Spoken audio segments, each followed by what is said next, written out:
YouTuber awakened Abe and his crew were deep into a through hike on the Appalachian Trail, settled into their campsite when a violent windstorm rolled in out of nowhere. What unfolded next had them running for their lives.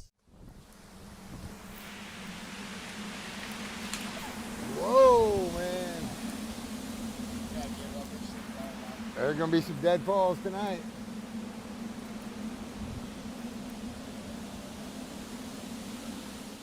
Initially, nobody was too alarmed. Some of the other campers even started recording the whole thing, treating it like a spectacle. Then an emergency alert from the weather service turned the mood completely. A tornado was bearing down directly on their location. Where's library? Library, come on!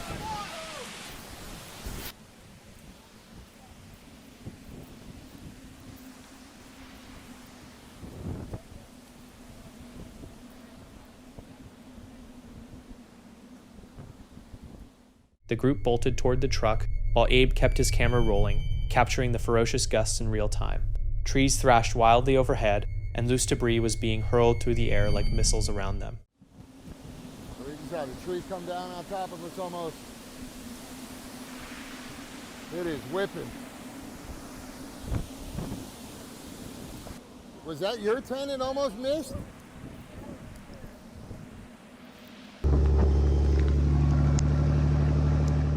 Abe and the rest of the group piled into the truck and floored it, getting out just in the nick of time before the tornado ripped straight through the area. David is the travel and overland creator behind the YouTube channel Overland Nomad, where he documents solo journeys, remote camping, and off-road adventures. His content tends to revolve around peaceful escapes, secluded locations, self-sufficiency, and the kind of stillness that only comes from putting real distance between yourself and the rest of the world. But on February 24th, 2026, that very same remoteness became a lot less comfortable than he was used to. What began as a straightforward solo beach camp slowly shifted into something that just didn't feel right. Guys, I think we found our spot for tonight. Should be good. Kind of protected a little bit from the sand. Piper's been anxious to get out. Ready, Pipes? Come on.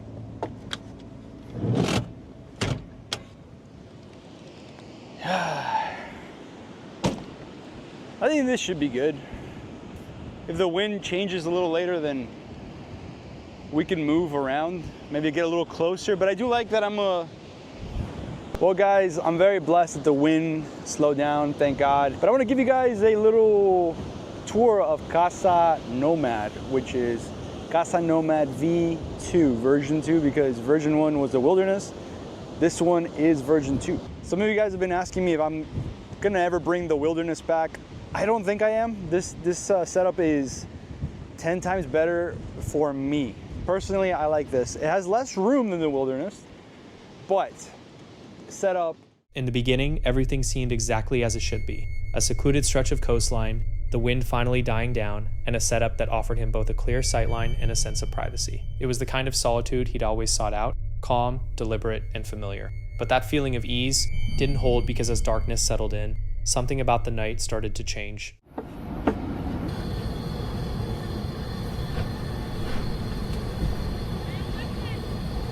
¿Qué pasó? ¿Qué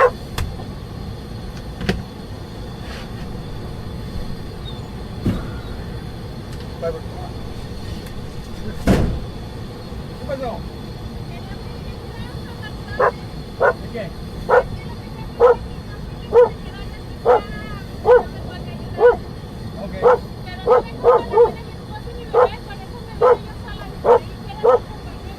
¿Necesita hacer llamada?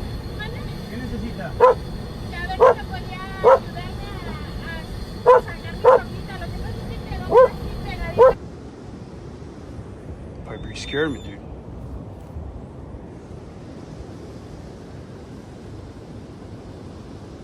I kid you not, I was cooking and I was just having to stare through the window and I see a light like coming up, like someone walking. And it freaked me out. I got my protection and I grabbed Piper because Piper will attack.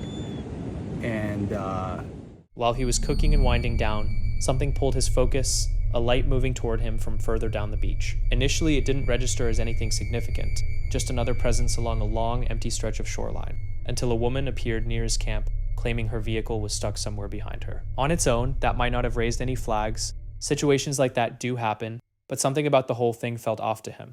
He offered assistance, suggested getting help on the phone, and kept a safe distance throughout. She turned it down, and that one small inconsistency shifted the entire weight of the moment, because suddenly it wasn't just about lending a hand anymore. It became about uncertainty and the creeping awareness that he had no idea who else might be out there watching. They're stuck, but look, I would love to help, but I'm by myself. There's no one out here, and I don't know if it's a trap. I don't know.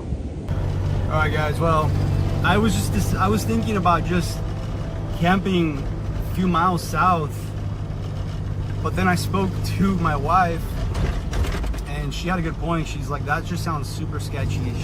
She's like, I don't know how you're gonna go to sleep. And I said, yeah, you're right. And I did call, I called 911. I called the county just to report it.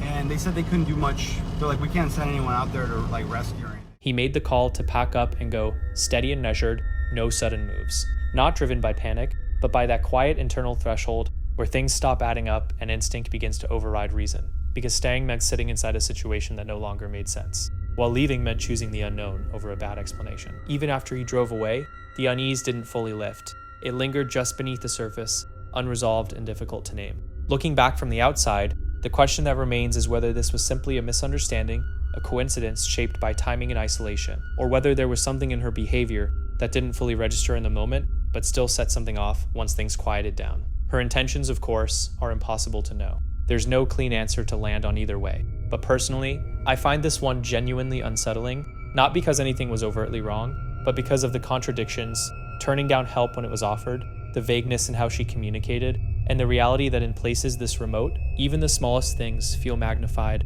when there's nobody else around to give you a reference point for what's normal. And that's what sticks with you, not a conclusion, but the space between what was witnessed and what couldn't be explained. Because in settings like this, isolated, silent, and completely off the grid, it doesn't take much before instinct starts drawing its own conclusions. And once it does, you're left wondering whether there was ever really something to fear, or whether it was simply a moment that carried more weight than it deserved. Deep in a remote stretch of the Colombian wilderness sits an old cabin with a reputation for being haunted. Hikers who've spent the night there came back with stories that were hard to explain. A man named Diego decided he needed to find out for himself. Silbó, así como cuando saludan, tipo... Y ya silbó una vez y me dio un poquito de miedo, espero. He made the trek out, settled in for the night, and kept his camera rolling the whole time. Usa mi cabeza en el techo. Yo siento que algo se mueve.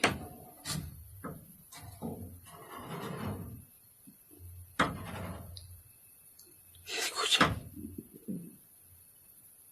Parece que las tablas se abrieran.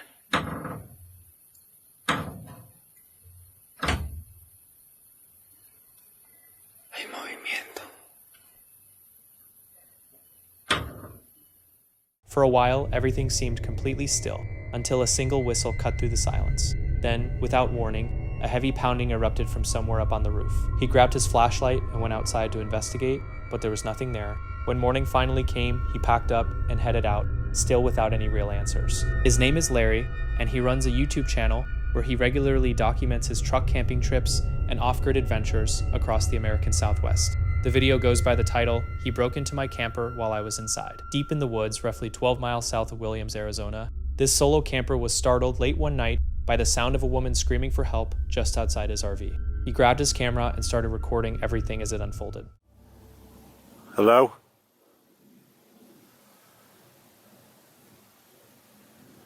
Do you need help?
As he moved through the area searching for whoever was crying out, he spotted a man concealed among the trees, just standing there watching him. Then, within moments, the crack of gunshots echoed through the darkness in the distance. Overcome with fear, Larry bolted back to his truck, threw the door shut, and pressed himself flat against the floor to stay hidden from view. The unmistakable sound of footsteps could be heard slowly circling the campsite outside. Larry wasted no time calling 911 to report the situation.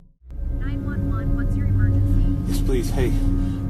Once he was satisfied the call had connected, he armed himself with a non-lethal weapon and carefully ventured outside to look around. By that point, though, the area was completely deserted and the screaming had gone silent. To this day, nobody knows who that woman was or who had been lurking just outside Larry's door. Oklahoma, late at night, deep inside a remote state park. A solo van dweller, who goes by Lady Bugout, had settled in beside a calm lakeshore, pine trees stretching out around her, wide open land in every direction. A strong wind was rolling through, gently swaying her little camper, the kind of night that should have been perfectly restful. I'm here for a couple nights, heading up north again. It's cooler by the lake here. I'm in Oklahoma, and just wanted to show you guys what I get to enjoy for the next couple days.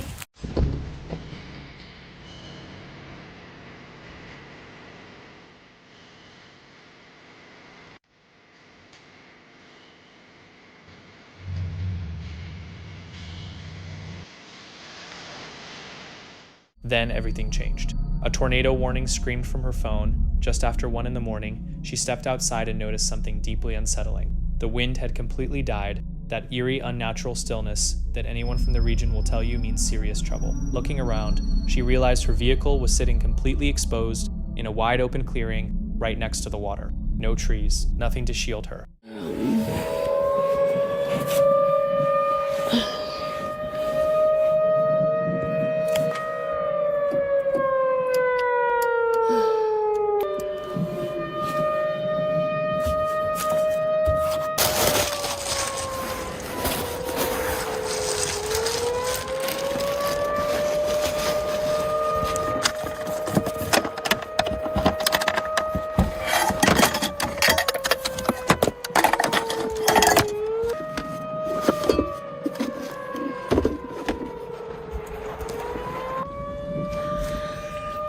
So there was a severe thunderstorm warning, tornado warning issued just a minute ago.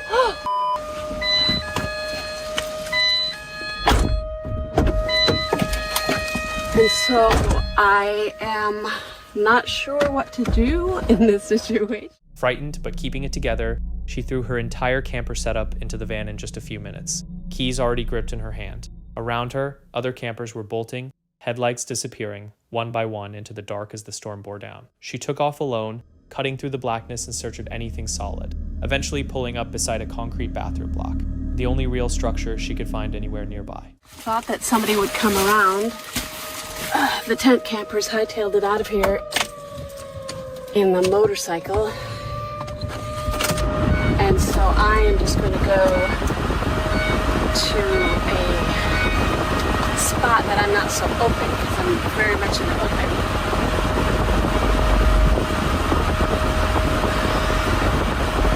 I just feel a little vulnerable here. Rain hammered down on the roof while she sat awake, eyes locked on her radar app, ears tuned for any siren that might pierce the night again.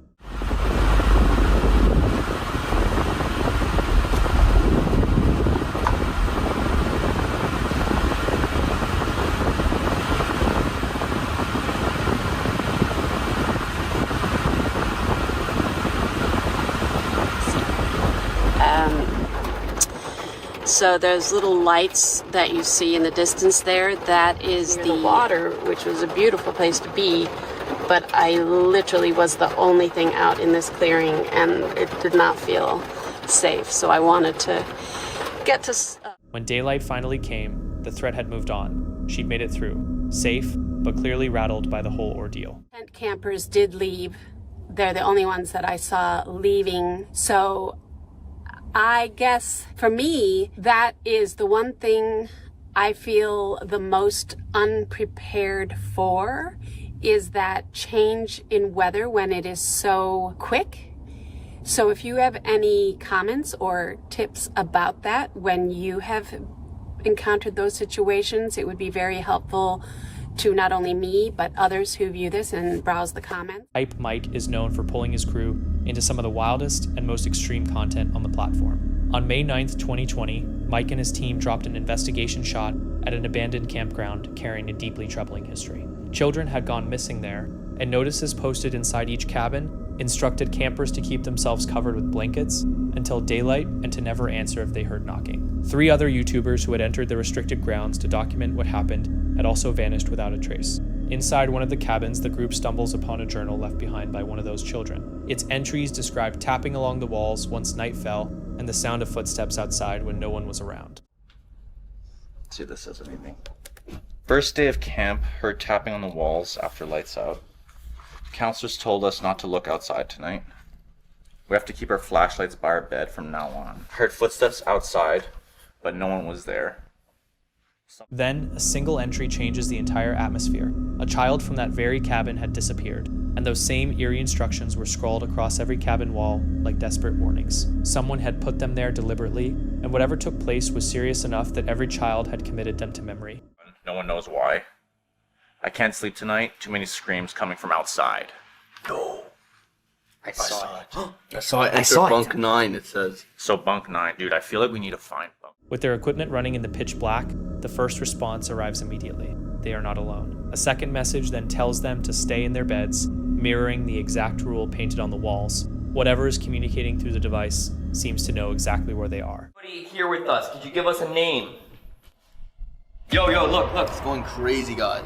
That was just something here, right? Yeah, you shouldn't stand near it. Oh, dude, it stopped when we moved. That's weird. That's kind of crazy.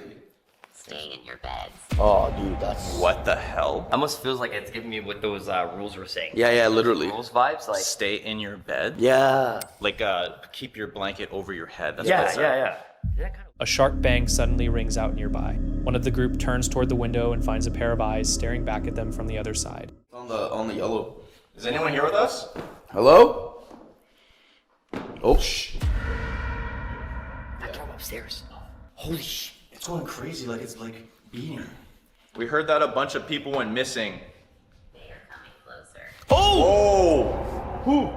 This is crazy. Dude, it's going off. Yeah, that is. We're not even close to it right now. I'm gonna Wait, we missed one.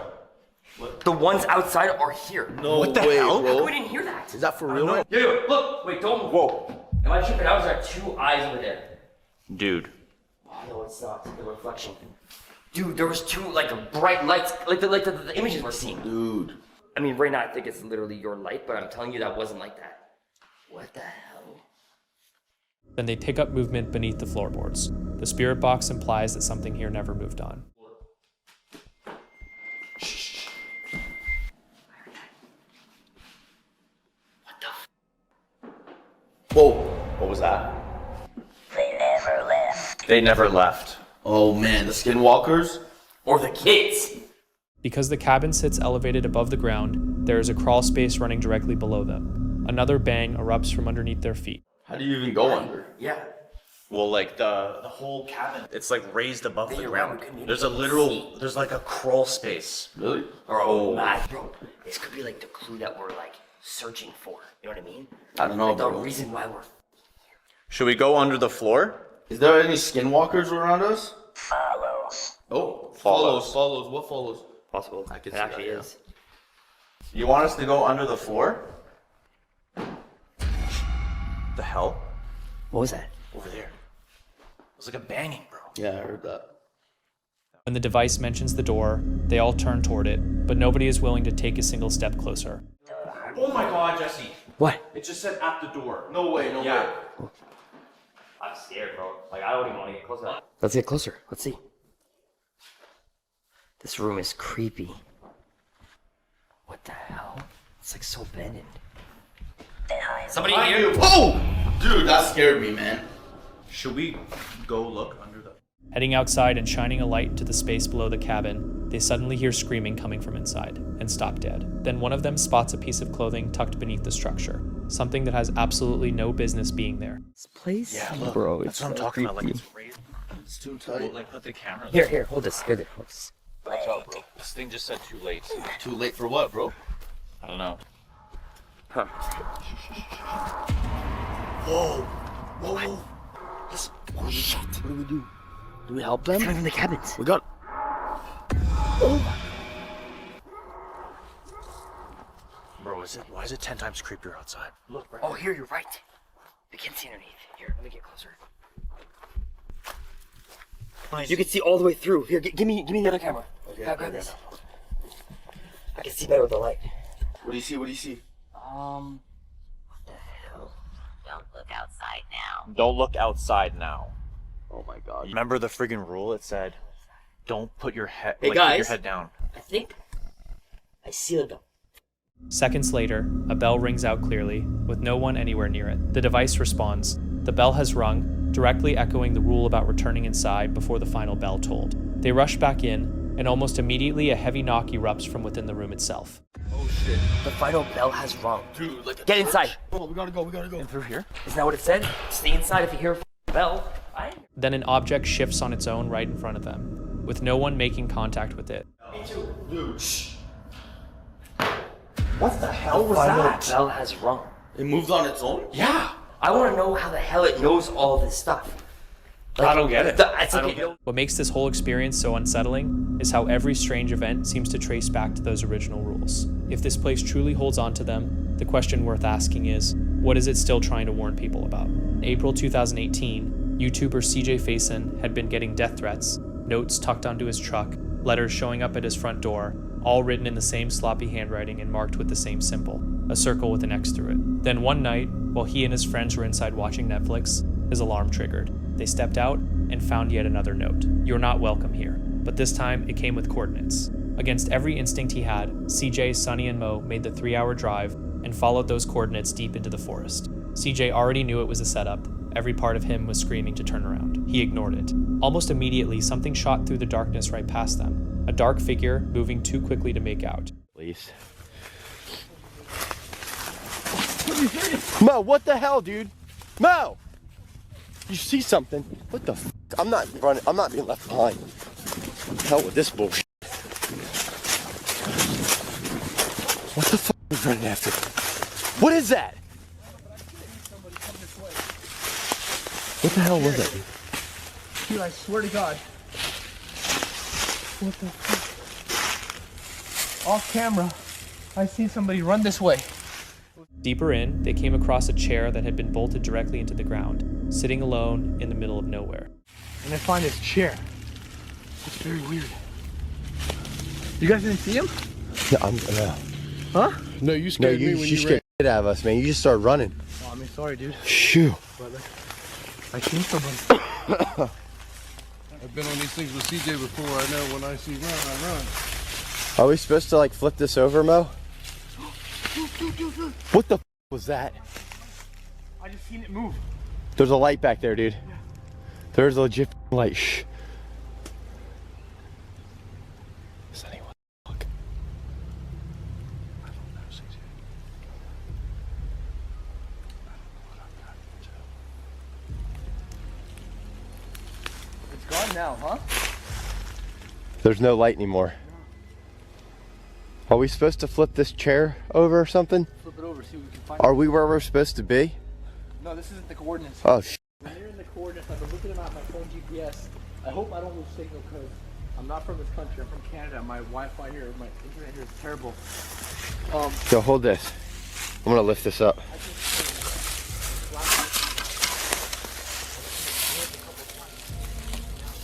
Dude, this is so weird.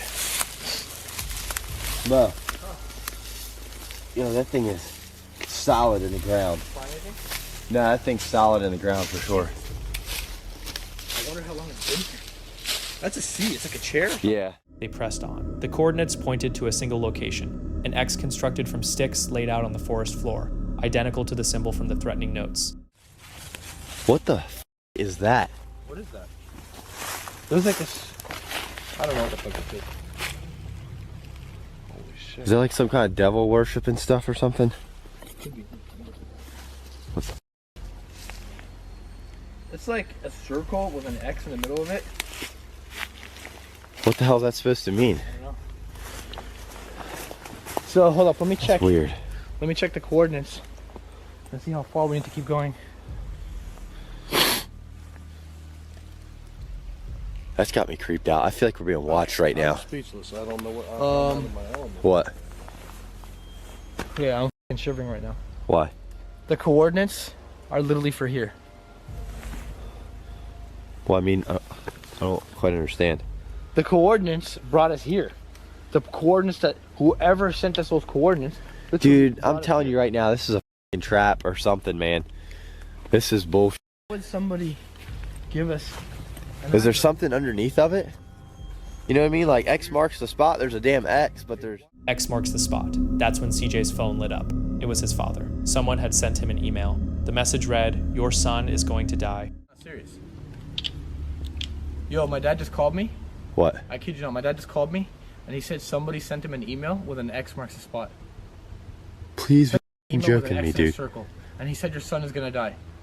Literally, somebody just fucked my dad. Hey, Dad, thanks. I'll talk to you. They spread out to track down whoever was out there hunting them. That's when Mo spotted it. A face, pale as a mask, staring back at him from the trees. He returned, visibly shaken, barely able to get words out.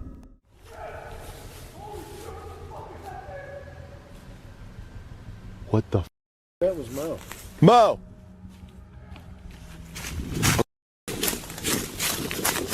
Is he alright? What the f, man?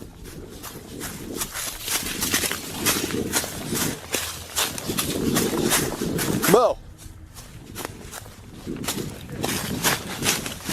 You alright?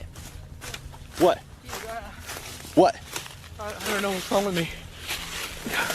I see crazy's face. What?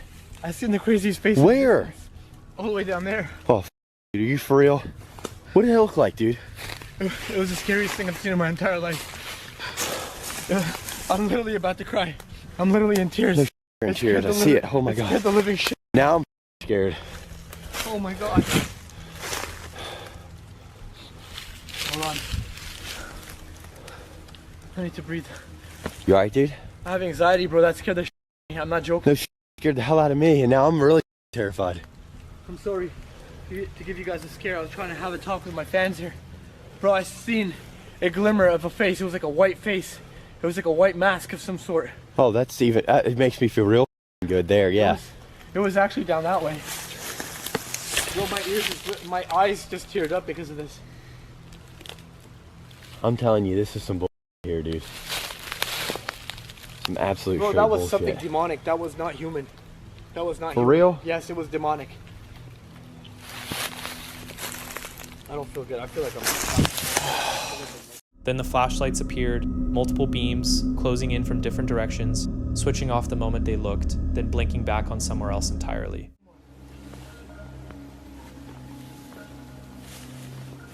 Holy man. Okay.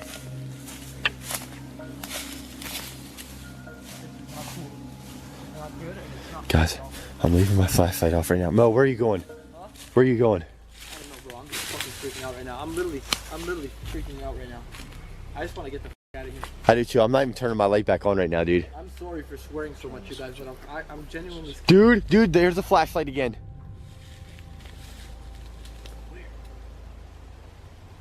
Dude, seriously, this is starting to piss me off. Ooh, there's another two over there. Shit, Mo, turn your light off, dude. I know you guys are scared of shit. I'm spinning around like I don't know where to look. Dude, are they moving or is that just me? Are they moving? Oh, they just shut off, dude. Oh, there it is, there it is. There's one to the left. What the f?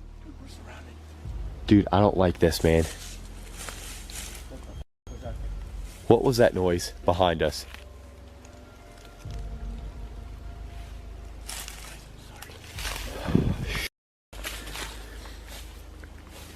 Worst idea ever. Legit worst idea ever. What?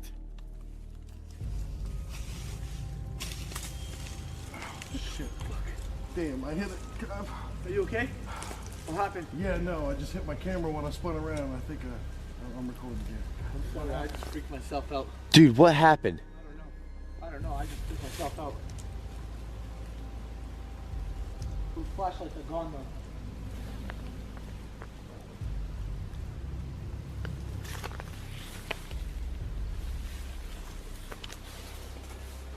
Oh, it's behind me, dude. There's a damn flashlight up behind me. Turn your light off. Turn your light off. Yeah. Oh shit, it's going now. No, wait. Whoa!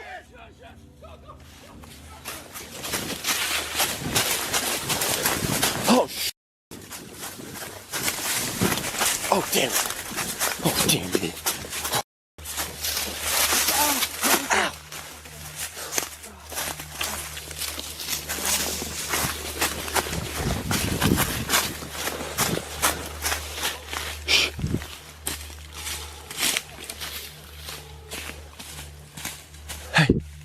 Stop.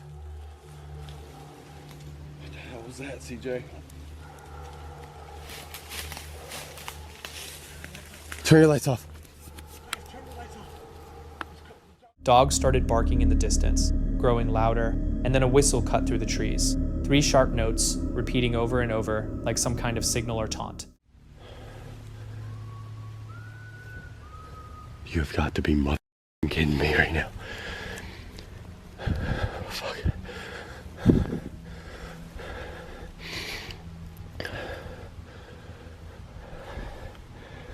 I just want to get the out of these woods.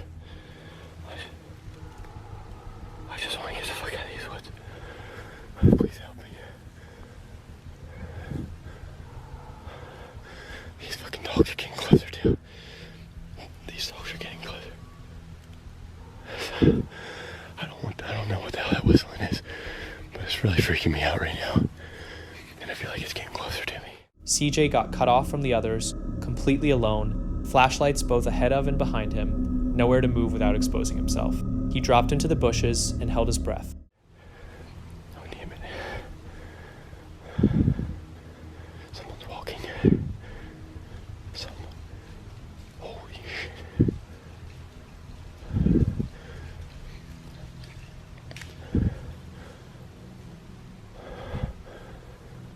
That's legit coming closer.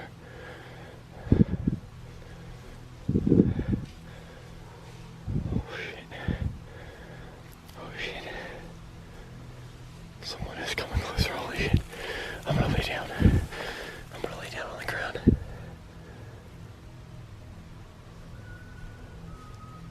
I'm gonna lay down. I'm laying down. Guys, I swear if I make it out of these woods. Oh shit. If I make it out of these woods alive, I'm gonna be the luckiest bastard ever. Guys, He bolted. Something came after him. He hit the ground, he cried out for the others. When they finally got back together, footsteps crunched through the dark just inches away, close enough to reach out and touch, and then the whistle sounded again, directly behind them.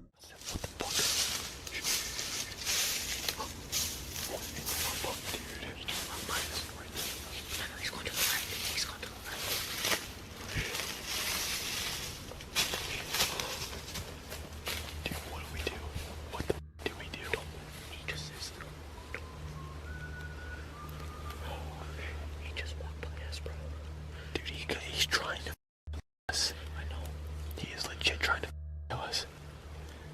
I told you this was a terrible idea. We need to just wait here for a while until he's gone. We gotta stay in the dark. Yeah. Okay. Stay in the dark. He whistled at us too. That's the exact whistle I heard. They sprinted for the parking lot. The whistling trailed them the entire way back to the car. Let me just get back and get out of here. You see the car. Finally. That's our car, bro. The parking lot's right there. What the f?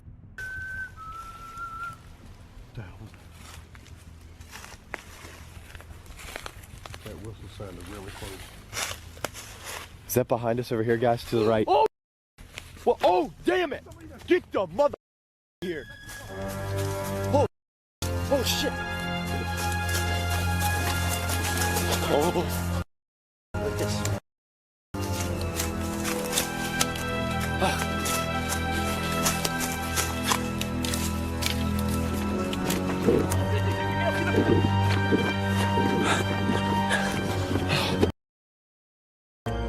So who sent those coordinates? Who reached out to CJ's father in the dead of night with that message? What exactly was behind that white mask out in the trees? And what would have become of them if they hadn't gotten out of those woods? Someone put them there on purpose. What you're about to see is the kind of thing that genuinely defies easy explanation. It comes from a YouTube channel called Welcome to the Woods UK, which does exactly what the name implies. It's dedicated to exploring the forests and woodlands scattered across Britain. The person behind the channel spends his days wild camping, practicing bushcraft, setting up trail cameras, and recording whatever he encounters out there. In this particular video, he's heading out after a brutal storm to check on his cameras and make sure they made it through in one piece. But on his way to retrieve the first one, he comes across something that stops him in his tracks. The last couple of days, so I'm just coming in to check the cameras, make sure they're all still okay, we've got no big trees down, and all the rest of it.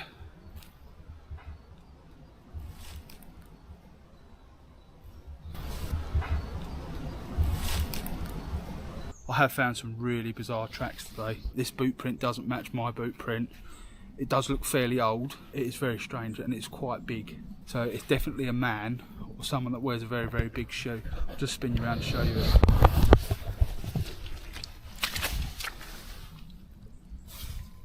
Look at that.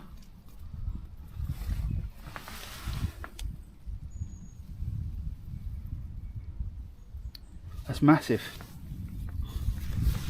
My BK2 next to it. That looks like a toe as well. There's another impression up there, but this is serious. Here's where it gets interesting. The print looks like it's been there a while, roughed up by the storm, yet the shape of it, particularly what seem to be toe marks, points to someone moving through those woods completely barefoot during a British storm, no less. And if you've ever had the pleasure of experiencing British weather firsthand, you'll know that's not exactly the sort of conditions anyone sane would choose to wander around without footwear. He can't shake the nagging sense that something isn't right, so he makes a call. He's going to mount one of his live trail cameras, the type that beams footage straight to his phone, right at that exact location, hoping to catch whoever or whatever made those prints. From that moment on, it's all good. I've got the camera, just sitting at the base of the tree. I'm going to strap it to this part of the tree here, and I'll be able to do a 360 all the way around to keep an eye on the tracks. We're left just there and there, going through this part of the woodland. Hopefully, if this is someone that's coming in here poaching or just plain messing around, this camera should hopefully catch them, and it'll catch them whether they take the camera with them. I'll have footage of it on my phone, straight directly to my phone, permitting the signal's all good. So we are live. We've got a blue light on there. So that's showing me that's got plenty of signal. If you don't mind now, I'm going to get out of here because I've just got a really bad feeling all of a sudden.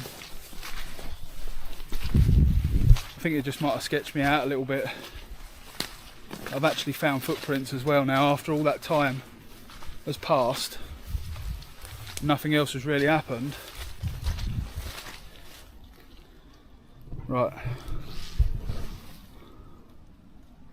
That is definitely some sort of boot print. Anything passing through that stretch of woodland will fire a notification directly to him, whether he's sitting at home, tucked up in bed, or sipping sangria somewhere on the Costa del Sol. So he leaves the camera rolling and plays the waiting game. Several weeks pass, and he returns to the forest for an overnight wild camp. The camera has been quietly gathering footage the entire time, and he's ready to go through it, but before he even gets to that, something happens during the night that makes him genuinely question the wisdom of being out there at all.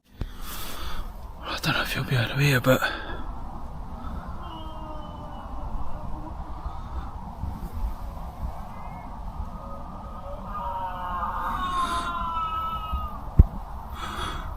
there's definitely someone out there.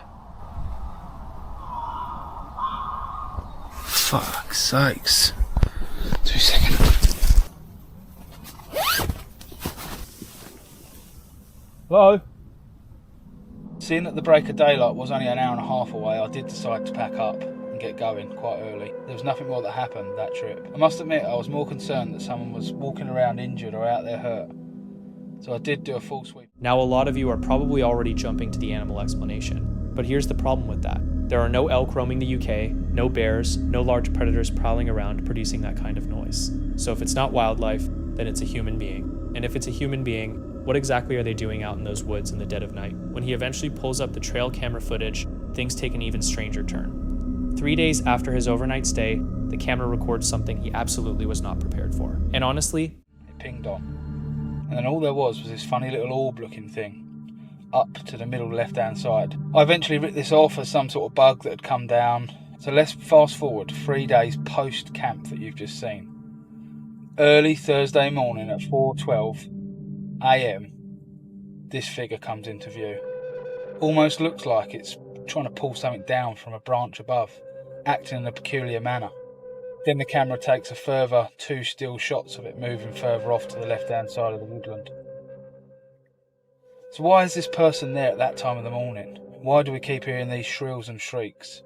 Is it paranormal? Neither were we. The image is grainy, the figure is far off in the frame, but it's unmistakably there. Whether it's someone who got lost, someone with less than honorable intentions, or something else altogether is tough to pin down. What isn't tough to pin down is this. Those woods are definitely concealing something. Could it be a poacher? Someone living rough out there? A prankster with too much time on their hands? Or, and stay with me here, did he actually capture footage of Bigfoot himself?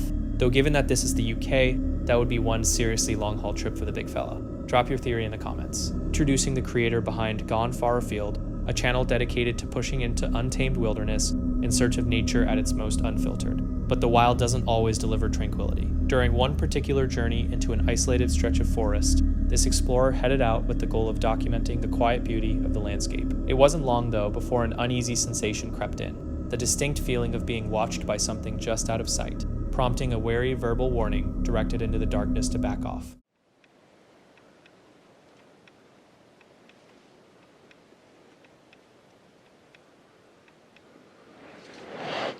Don't come over here.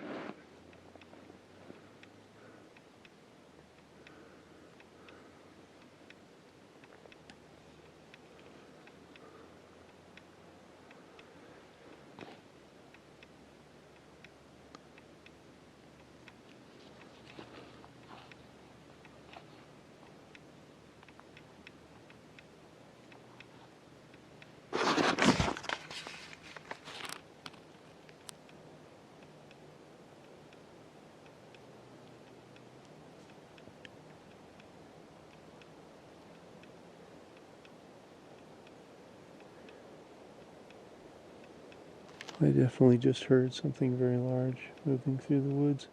That stillness broke the moment something large began crashing through the undergrowth. The creator tried to write it off as a deer, clinging to the hope that whatever it was hadn't zeroed in on them. But the noises kept intensifying and growing more unpredictable, making any simple explanation harder and harder to hold on to. Hey. Hey.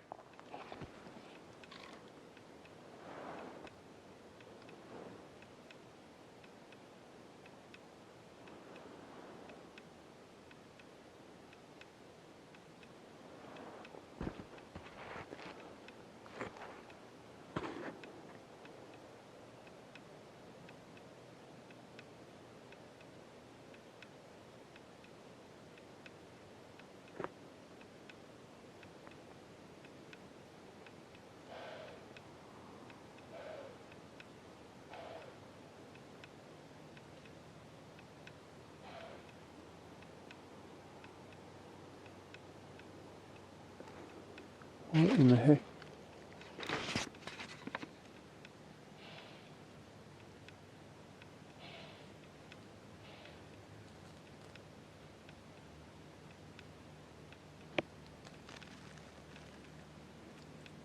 Hey.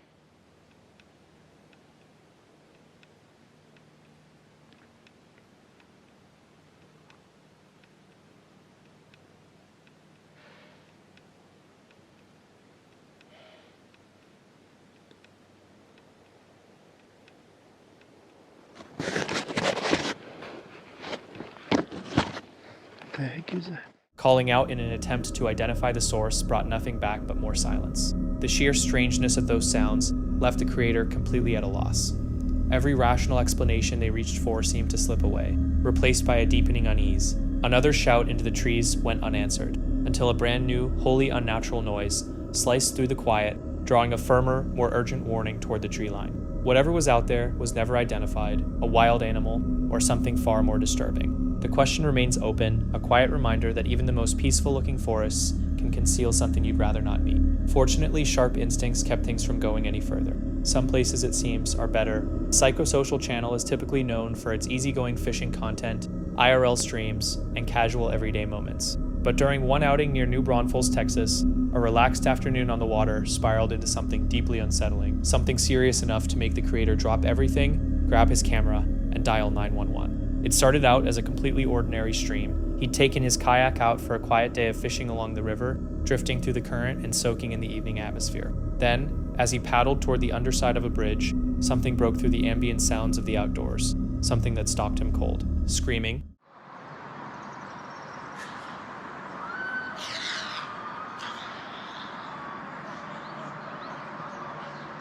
those birds freaked out.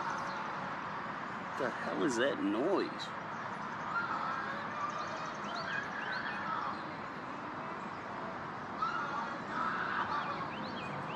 I'm going over there.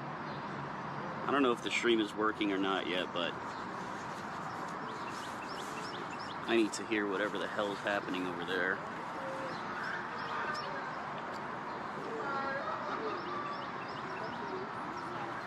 Hey, do y'all hear that screaming? Is that something I should be, like, worried about?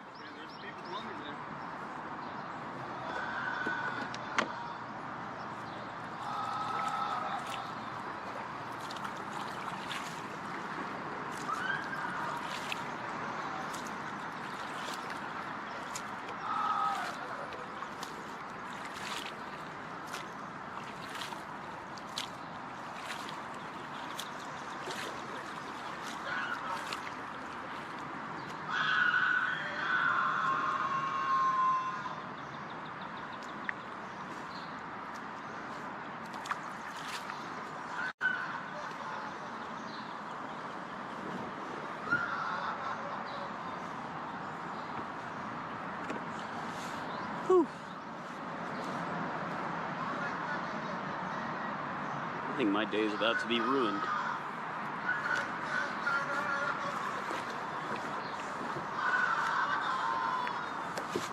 Ugh.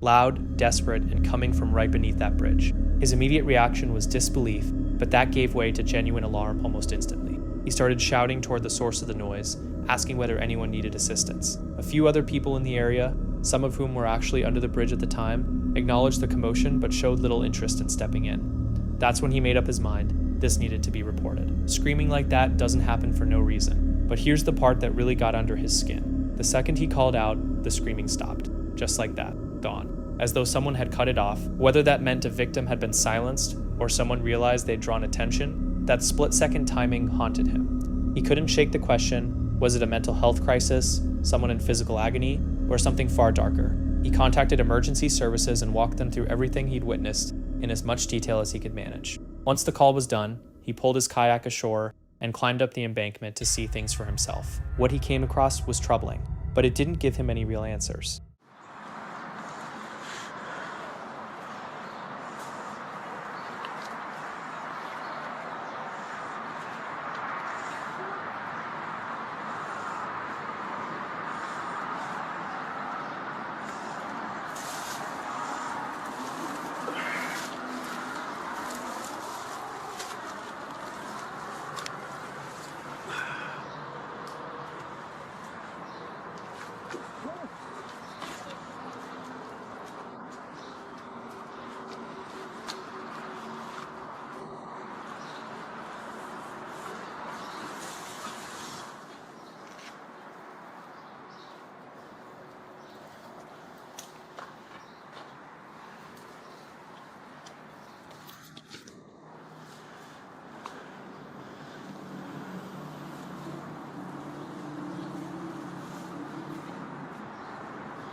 Is anyone up here?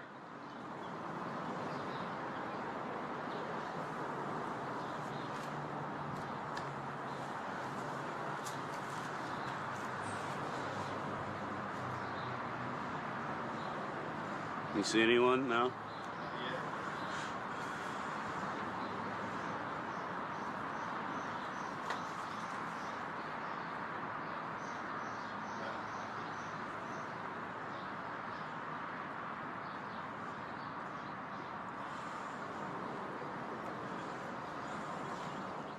There were clear signs that someone had been living in that spot, belongings strewn around what looked like a crude shelter, but the place was completely empty. Nobody answered when he called out a second time. No evidence of a struggle, no trace of whoever had let out those harrowing screams just moments earlier. The whole thing left him with nothing but questions. Could it have been someone in the middle of a mental health episode? Could it have been an attack, the victim silenced right before anyone could intervene? The possibility that someone might have been grabbed or harmed just beyond the edge of his vision is genuinely frightening. And that silence, arriving the exact moment he announced himself, felt far too deliberate to ignore. Some have suggested the sound traveled from a nearby tunnel, but the creator stands firm. What he heard was coming from under that bridge, not from any tunnel. Everyone present at the time agreed. The recording might not fully capture what it felt like in the moment, but standing there on the water, he had absolutely no doubt about the direction it came from. As of now, no missing persons reports have surfaced from that area, and no official follow-up has emerged. And somehow, that might be the most chilling detail of all. It was August 10th, 1920, when a YouTuber named Ethan Price and his father headed out to a secluded stretch of Illinois wilderness for a relaxing day of creek fishing. The plan was simple: reel in some smallmouth bass, maybe a rainbow trout or two, and soak up everything nature had to offer. But what started as a wholesome father-son outing took a sharp turn into something far more unsettling. The pair kicked things off casting lures and wading through the shallows, joking around with each other while pulling in a handful of decent-sized bass. Everybody, today me and my dad are wading this creek, and we're out in Illinois today, hopefully going after some smallmouth. There's even a few rainbows in here, so starting with all kinds of lures, literally anything. He's got a rooster tail on. I'm going to try some of everything just to see what'll bite. Yeah, there's not a lot of big ones in here, but I have heard that there can be. But typically the size, I think, is about 12 inches. Any time of year? As long as the water's down. But I don't think you want it too down either. All right. Surrounded by canyon walls with nobody else around for miles, it felt like the ideal escape from the noise of everyday life. As the hours passed, they pushed further upstream, deeper into the canyon. The landscape grew more isolated, and yet somehow more stunning.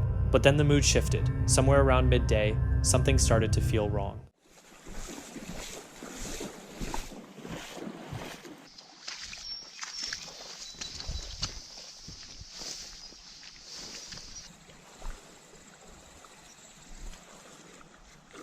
Best catch of the day. Woo-hoo.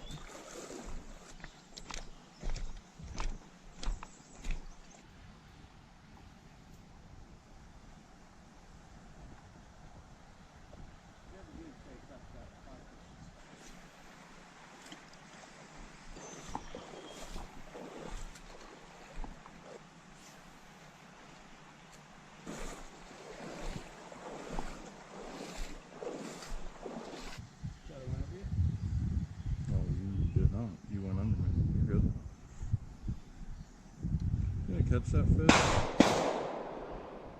Where's your gun range? That scared the crap out of me.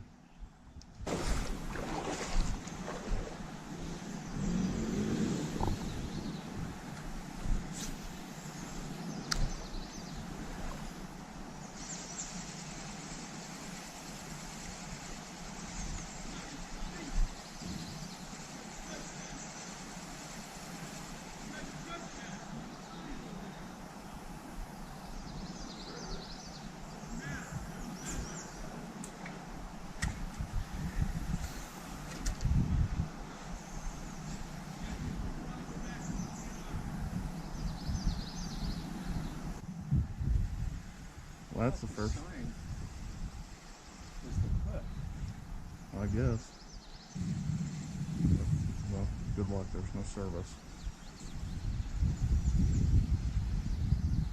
That's probably why. The two anglers began picking up the sound of loud gunshots echoing through the area, jarring, unpredictable, and close enough to raise alarm. At first they brushed it off, figuring there must be a shooting range somewhere nearby. But as the shots kept ringing out and seemed to be drawing nearer, Ethan and his dad couldn't shake the growing sense of dread. That unease reached a new level when a man came barreling down the trail toward them in a side-by-side utility vehicle, likely a Polaris. According to Ethan, the guy was worked up and immediately aggressive. He got in their faces, insisting they were trespassing and threatening to bring the police into it. But they were standing in a river, a public waterway. How exactly does someone lay claim to a river? Still, the man's warnings didn't feel empty. He made it abundantly clear they weren't wanted there. Ethan described him as loud, furious, and possibly carrying a weapon. With no cell signal and no visible property boundaries anywhere around them, Ethan and his dad decided the wisest move was to simply walk away. They were miles from their truck, completely cut off, and now tangled in a confrontation with an volatile stranger in the middle of nowhere. Even though they hadn't planned on leaving, the situation left them no real choice.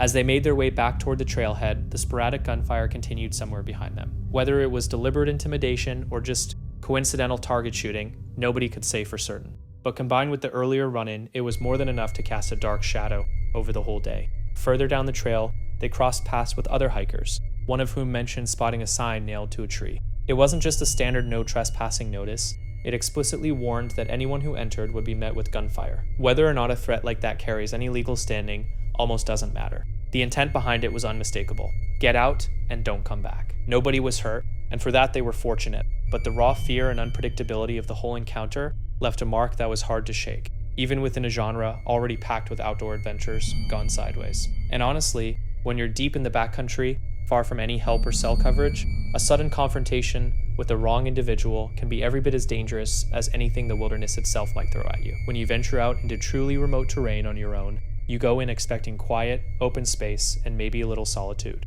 But certainly not. First Urban is a US-based YouTube channel dedicated to paranormal investigations, abandoned places, and chilling urban legends. On September 16, 2025, the channel's investigator ventured deep into a dense woodland in Illinois. What started as a casual walk through open fields and clearings quickly spiraled into one of the most unsettling nights he'd ever experienced. Place that I have in my hand, and we'll go from there. If not, it's completely okay. And please feel free to ask me some questions as well.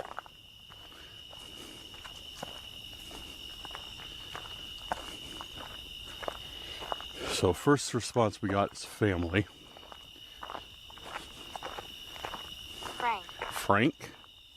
Okay, am I communicating with Frank?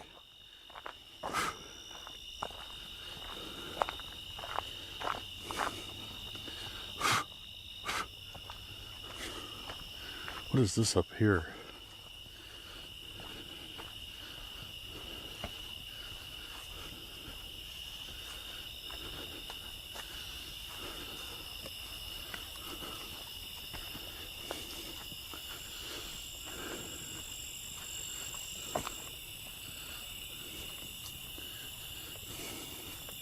What is this out here?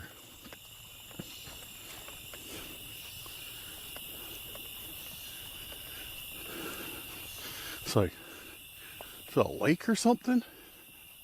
It's like a clearing.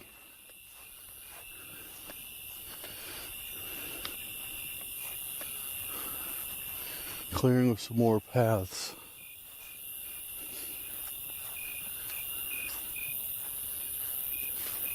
The rumors are false. The rumors are false.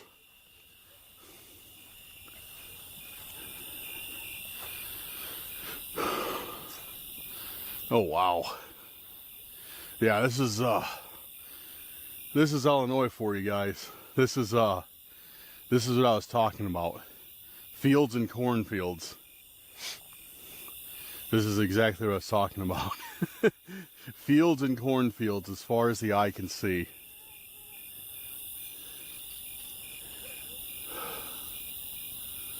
Nice view though. Really nice view up here.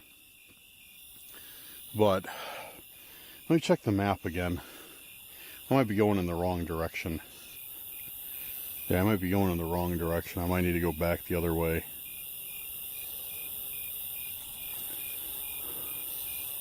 I'm getting spanked by these mosquitoes right now. Yeah, we're going back the other way, guys. There's like There's nothing here. It just leads to more and more fields, so we're gonna head back, and I'm gonna check out the other section of the forest that I originally planned on before I got. So before I let myself get misdirected over here in search of more fruitful, or in search of greener pastures, which I did find the greener pastures, but I don't like them. I want to find the darker, more shadowy pastures, so I'm gonna head back the other way. He pushed forward, cutting through the trees. As he moved along the forest trails, he fought off relentless mosquito swarms and couldn't help but notice just how isolated he truly was. Then something shifted. Faint footsteps seemed to echo his own movements, and stranger still, the smell of bug spray drifted through the air. Nobody was visible anywhere around him, yet every sign pointed to the fact that he had company, and a creeping sense of dread began to take hold. And then, whenever I heard them, I would stop, and it would stop. I backtracked a little bit, and I didn't see anybody, and I kept walking, and then they would keep walking. I don't know if it's my imagination, but here's the thing. When I backtracked, I smelled that same bug spray smell, but I did not see anybody, so I don't know. I don't know, but I'm going to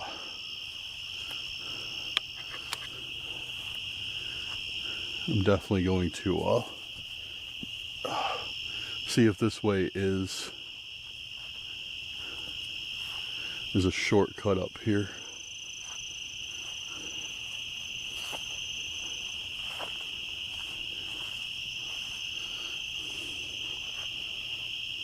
Whoa, wait a second.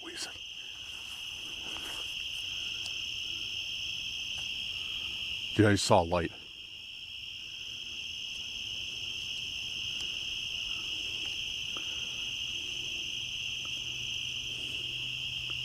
I just saw a flashlight through the trees.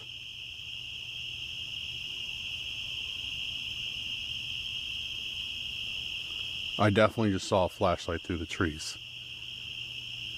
Yeah. Oh, there it is right there.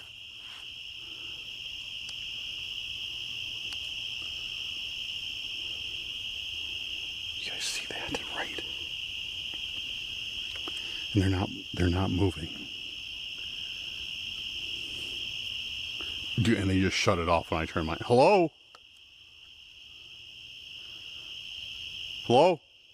I'm just hiking. How you doing? Dude, that's scary. I don't like that.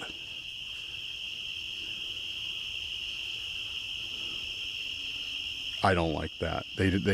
I saw their light and they turned off. Then they turned it on again. And then I turned my... Not long after, a beam of light sliced through the darkness between the trees. Whoever was out there seemed to be reacting to his own flashlight, toggling theirs off and on, in what felt like deliberate signals. Yet they never uttered a word or stepped any closer. The combination of that heavy silence and those calculated flashes sent his fear surging. See their eyes shining right there?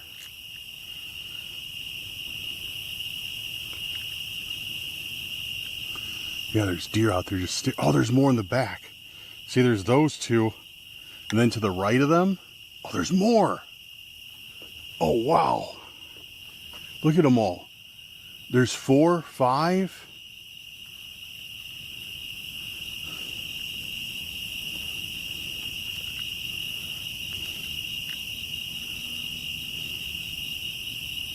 Oh, they're running now. No, they're still standing there. Dude, that's creepy. Honestly, that's like super creepy. They're just standing there staring at me.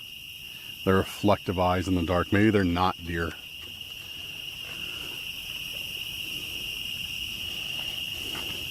Alright. Oh, man.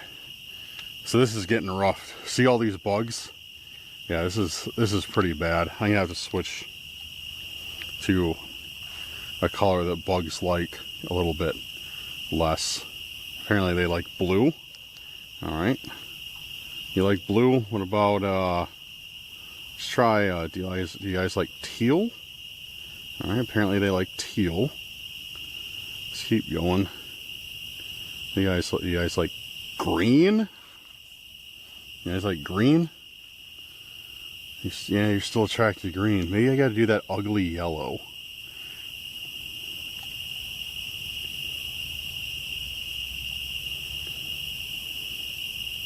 The ugly yellow seems to work. Like those ugly, I say ugly yellow because it's like, oh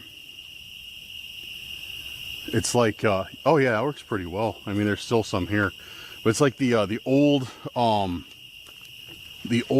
yellow lamps. Look at me, look like I have jaundice. It's like those old yellow lamps, like they used to have like on your porches and stuff to keep the bugs away. Yeah, that's it. I got one straight in the eye. Okay, that's not helping either. So what we're gonna do, I'm actually gonna set up my tripod. We're gonna set the camera down, and I am going to just have this up. What about orange? Do you guys like orange? Orange seems to be working the best. Moving to a nearby bridge, he pulled out a spirit communication app and started asking questions. The wildlife around him behaved strangely. Pairs of reflective eyes caught the light in the darkness, and unusual sounds filtered out from deep within the forest. Then came the moment that truly rattled him. The app began producing responses that referenced people he actually knew by name, turning an already tense situation into something disturbingly personal. You can see exactly what came through right here.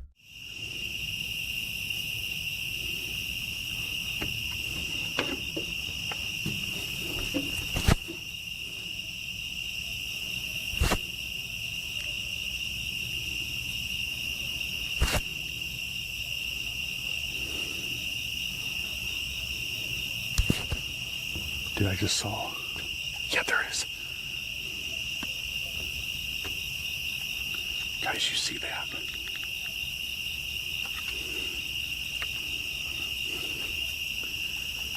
Dude, there's somebody by my car right now. You see that?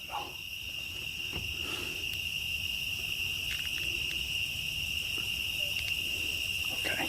Yeah, I'm getting out of here, dude. Hello? No, there's somebody just by my car, guys. For real, I'm not even joking with you. There was somebody right by my car. I just saw that light again. Same one. Same exact light.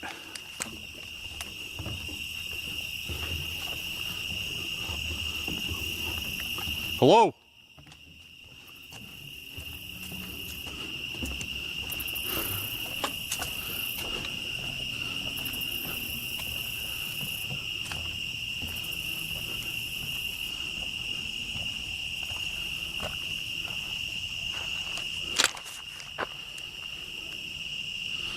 Somebody there?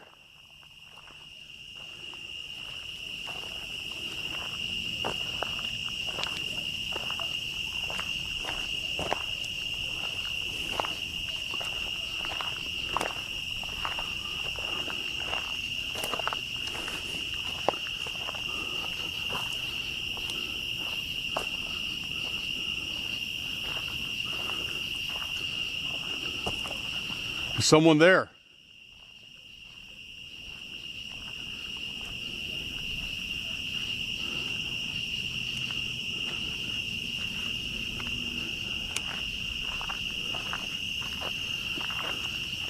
Yeah, alright, I'm getting out of here. I'm cutting the night short. Dude, there's somebody out here who's shining their light, looking around my car, and not responding to me. Screw this. Screw this. Things reached a breaking point when he noticed a figure standing near his parked vehicle, silently sweeping a light across the surrounding area, as though keeping watch. With no way to gauge their intentions, and no desire to find out the hard way, he made the call to end the investigation and get out. Though the night had clearly left its mark on him, he acknowledged that the location showed serious potential for paranormal activity. Between the cryptic responses on the app, the bizarre animal behavior, and the very real possibility that someone had been following him, the whole experience blurred the boundary between genuine supernatural phenomena and a much more earthly kind of threat. He wrapped things up by announcing his intention to come back, better equipped, better prepared, and ready to push the investigation much further. In February 2024, a YouTuber who goes by Love Sundays pulled his van off onto a deserted road, planning to spend a calm night surrounded by woodland. He got a lamb stew going in his slow cooker, then headed out to explore the forest while it simmered, making the most of the remaining daylight before settling in. Welcome to the woods.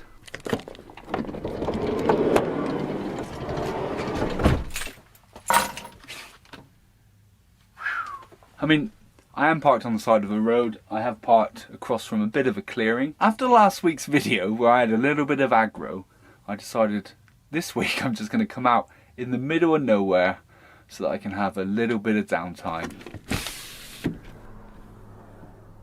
And looking at it, it looks fine at the moment, but as soon as the sun starts to go down, I think it might get a little bit creepy around here.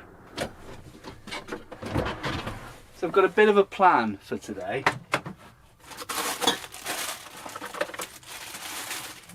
I'm going to make the easiest meal ever, which is my very own lamb stew. So I have bought this casserole mix and some already diced lamb, so it's going to be really easy.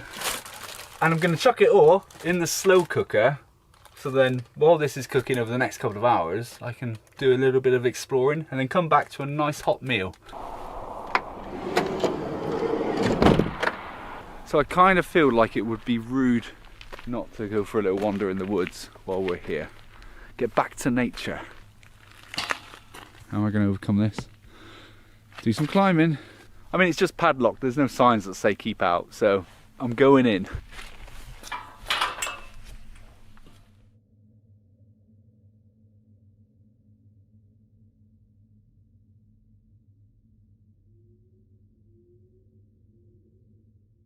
The location was genuinely remote. Barely a single vehicle had gone by since he'd arrived. Once he'd eaten, he decided to venture back into the woods under the cover of darkness, lantern in hand, though the whole thing left him feeling more than a little on edge.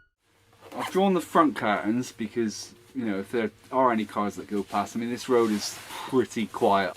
Since I've been here, I've only seen one car go past, so it's quite quiet, but I've drawn the front curtains. I'm going to leave these open for the time being, just enjoy the view. I think we should probably check on the stew. It's been on for about an hour, so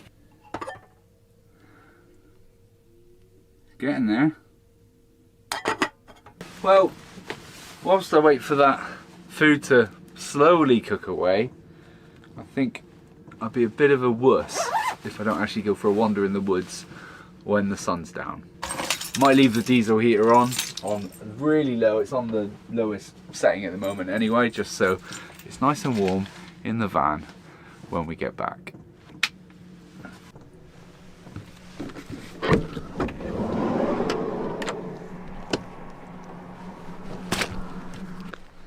Alright, I'm going to try and not look at you completely because that light I've got shining in my face is very bright.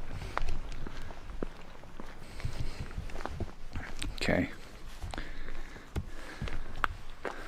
I am in the woods.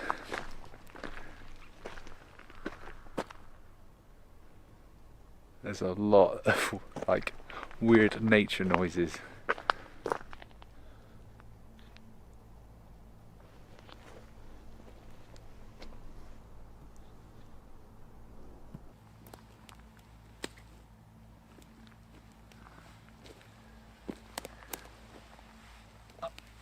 I'm not gonna lie, this is a little bit freaky. And you'd think the lights would make it better, but it doesn't. It just, what was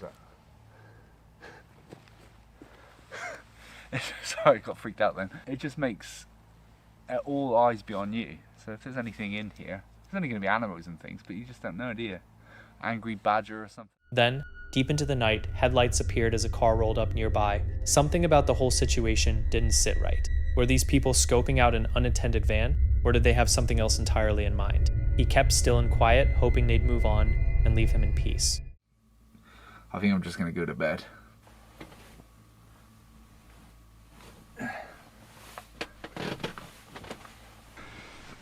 Ugh, cozy.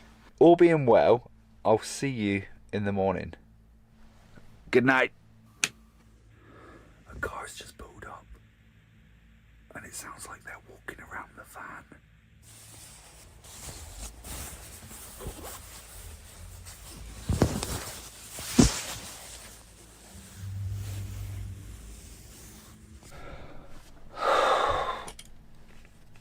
So I was just woken up because I heard a car pull up, and it was at the front of the van.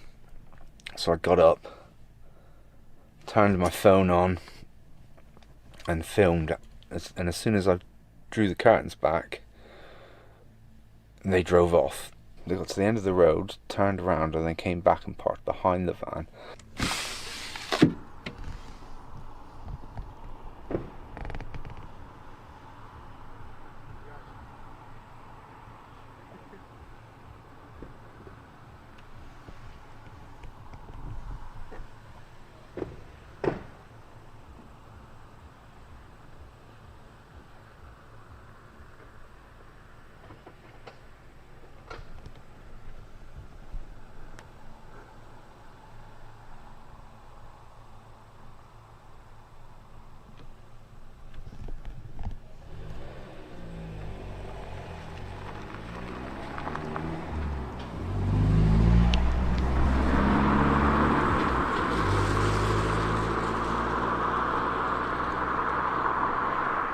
I don't even know, like, what they just think that there's just some random van parked here that they might be able to break into, or I don't know, but it's a little bit freaky. It makes me kind of like, I'm not moving, but I don't want somebody breaking in thinking there's no one in here.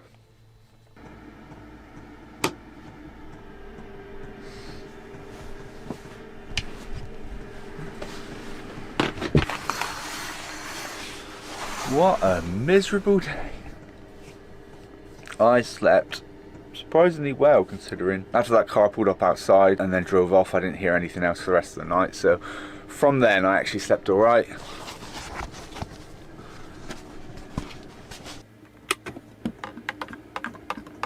Right, well, I think we should at least go outside and see how miserable the weather is.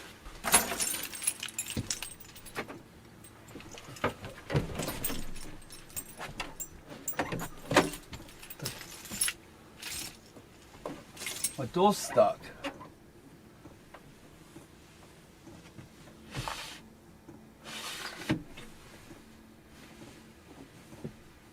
What the actual...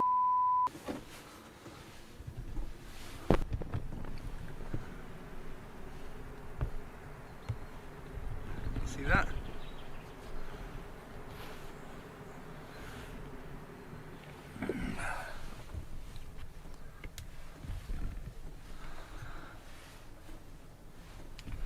I don't even think I can shut the door now.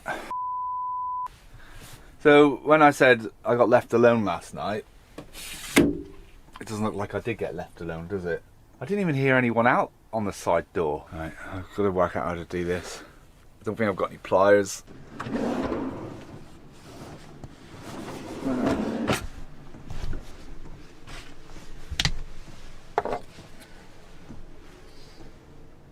Tell you what, it's a good job I haven't got a bulkhead. There we go. Oh, it's miserable out here.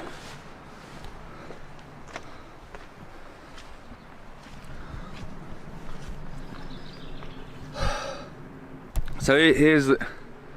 There's obviously just people wanting to f*** about and just be funny, I guess, but how dangerous is that, locking someone in their van? Let me check the back door. Well, there's nothing on this one because they wouldn't have been able to tie it to anything, would they? There's no way they could have done that door anyway. Oh, God.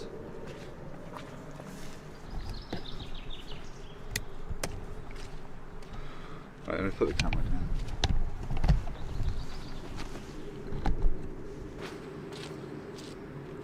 Now this is interesting, I didn't actually notice this at the time.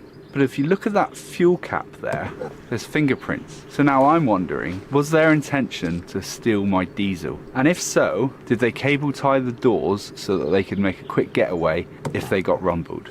But they're obviously not very intelligent thieves, because anyone would know on these transit vans you have to open the passenger door to allow you to actually open the flap to get to the diesel. They're not easy to cut, are they? Try not to scratch my paint.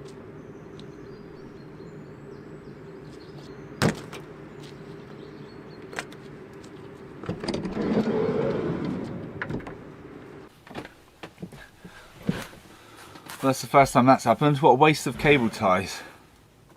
Don't really know how I feel about that. Imagine if I still had the bulkhead. I mean, I could have gone out the back way, so scrap that, it doesn't matter. That's pretty dangerous, right? They don't know that I've got access to the back door. They don't know that I haven't got a bulkhead in the van. Come morning, he found out exactly why his door had been stuck. What had begun as a simple, restful night in the forest ended up serving as a sharp reminder that out in the wild, fellow human beings can sometimes be the most unsettling threat of all. On October 21st, 2019, a cold autumn afternoon, a content creator known as Swamp Valley headed out on a camping trip alongside 2 of his friends. What should have been a relaxing getaway quickly turned sinister when he noticed he wasn't alone on that trail. What you're about to see is genuinely unsettling.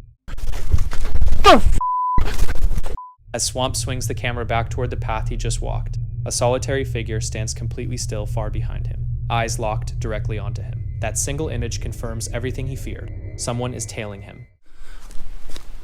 Hey, I don't want to sound like a big pansy. This is really freaking me out. Somebody is actually following me, and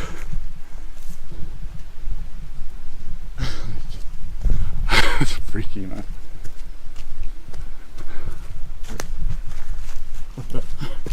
Like,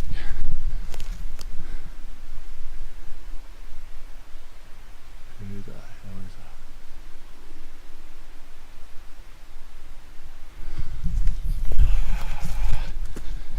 that? I'm not messing about with that guy. Right, I'm gonna walk faster.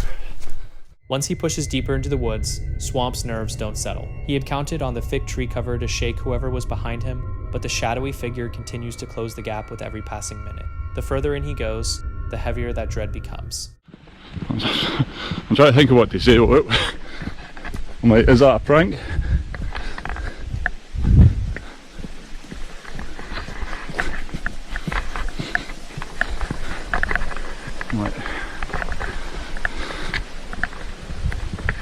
Like, this is the woods that I'm ducking into.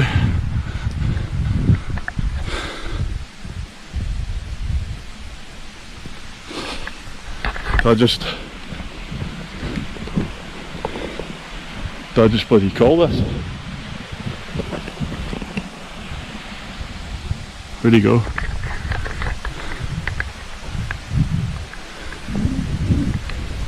No, I'm gonna hide. Alright, let's see how good he is in the woods. Like the hunted become the hunter.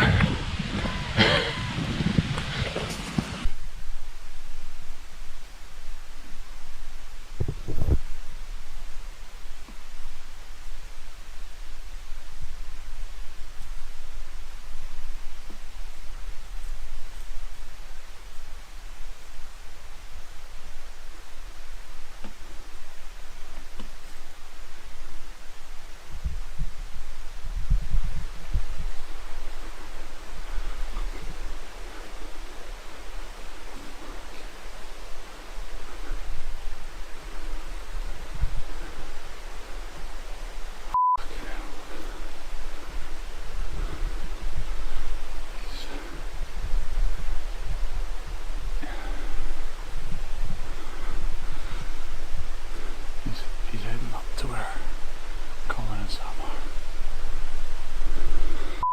Growing increasingly alarmed, Swamp starts to think he may have broken the stranger's line of sight. But then something even more troubling hits him. The figure has changed direction and is now moving toward where his friends are waiting. Refusing to let that happen, Swamp makes the decision to go after the stalker himself. Yeah, I'm gonna follow him. Let's see where he goes. I'm gonna try and phone Colin. Tell him.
He moves quietly through the trees, tracking the stranger's path, until suddenly the person vanishes entirely. Knowing that this individual could be hiding anywhere around him sends a cold rush of panic through his body. He decides he needs to reach his friend Colin immediately and ducks beneath a large tree to make the call. But before we get there, a fair warning, what unfolds next is genuinely shocking. The is he? But anyway.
Lost track of him, but I can see, I don't know if you can see, that's the fire, that's Colin, but where the f*** did he go?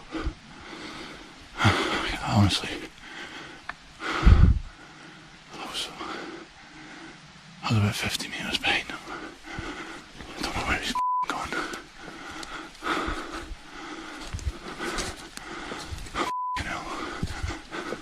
He was right here.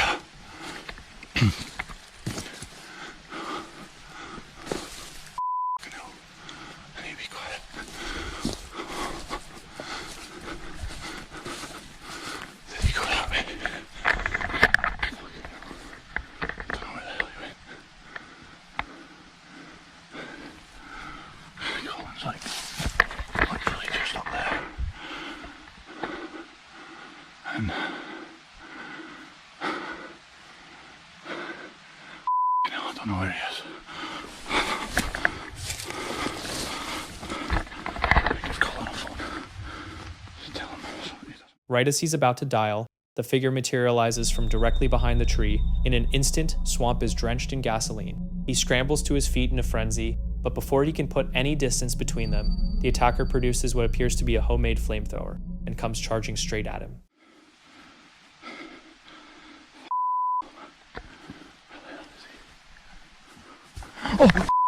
Oh, Jesus! F***ing hell! Oh, f***ing hell! Oh, shit! Jesus!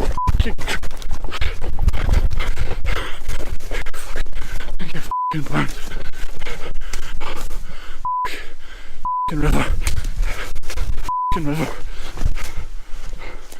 Gagging on the fumes and struggling to breathe, Swamp is forced to slow down just long enough for the attacker to nearly close the gap entirely. In a last-ditch effort to get away, He loses his footing and plunges into a nearby river. The figure then hurls a flaming piece of wood into the water and looms above him, gripping a wooden stick. So here's something to think about. What would you have done in that moment? Would you have turned the tables and gone after the person following you? Or would you have gotten out of there the second things felt wrong? Drop your thoughts down in the comments. And one last thing before we wrap up. Do you believe this encounter actually happened, or was it a staged production? Regardless of the answer, it's a spine-chilling reminder to stay alert out in the world, because the moment your guard drops, someone could be right behind you. Oh, stinks. Fuck. Oh, hell. Ugur Haliloglu runs a YouTube channel celebrated for its unhurried, thoughtful camping content. Nature shots, family warmth, and quiet retreats into the wild. For more than 10 years, Ugur and his wife Sezin have ventured into the outdoors together, sleeping beneath open skies, and discovering solace in the kinds of places most people never bother to find. But what seemed like just another off-grid escape would turn into the most unsettling night of their entire camping journey. The trip started the way so many of theirs do. Unhurried, intentional, and completely surrounded by nature. They had tracked down a remote clearing with no roads or trails nearby, just wide open sky, a modest stretch of trees, and their rugged camper van. An ideal spot to decompress. But as darkness crept in, that tranquil atmosphere began to change in ways they didn't expect.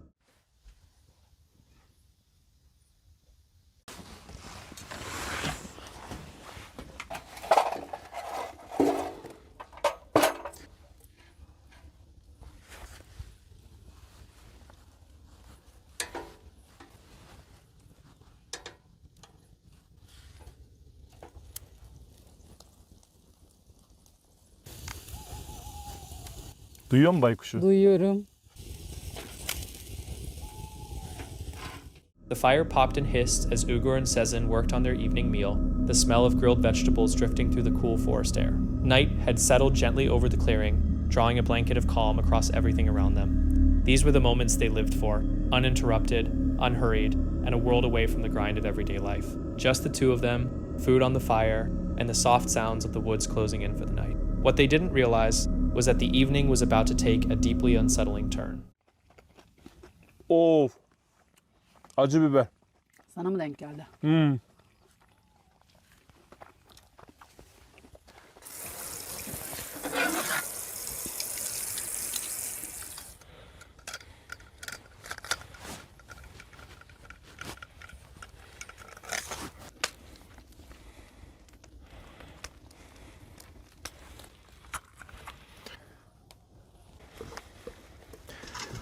Uğur bir şey. Koş. Uğur aç kapıyı. Geç karım. Geç. Duydun değil mi? Duydumdur. Ugur and Sezin were busy dealing with the mosquitoes, chatting away their attention elsewhere, with no reason to suspect anything was off. Then, without a single moment of warning, a sound tore through the night, sharp, explosive, and seemingly coming from just beyond the tree line. Sezin flinched hard.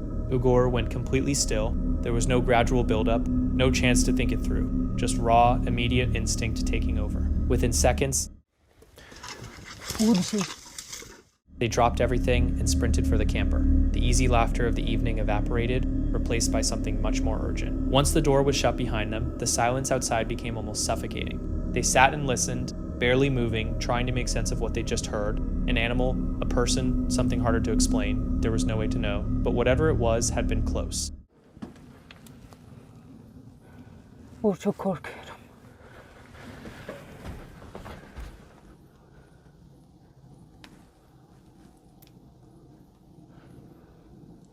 Kimsin?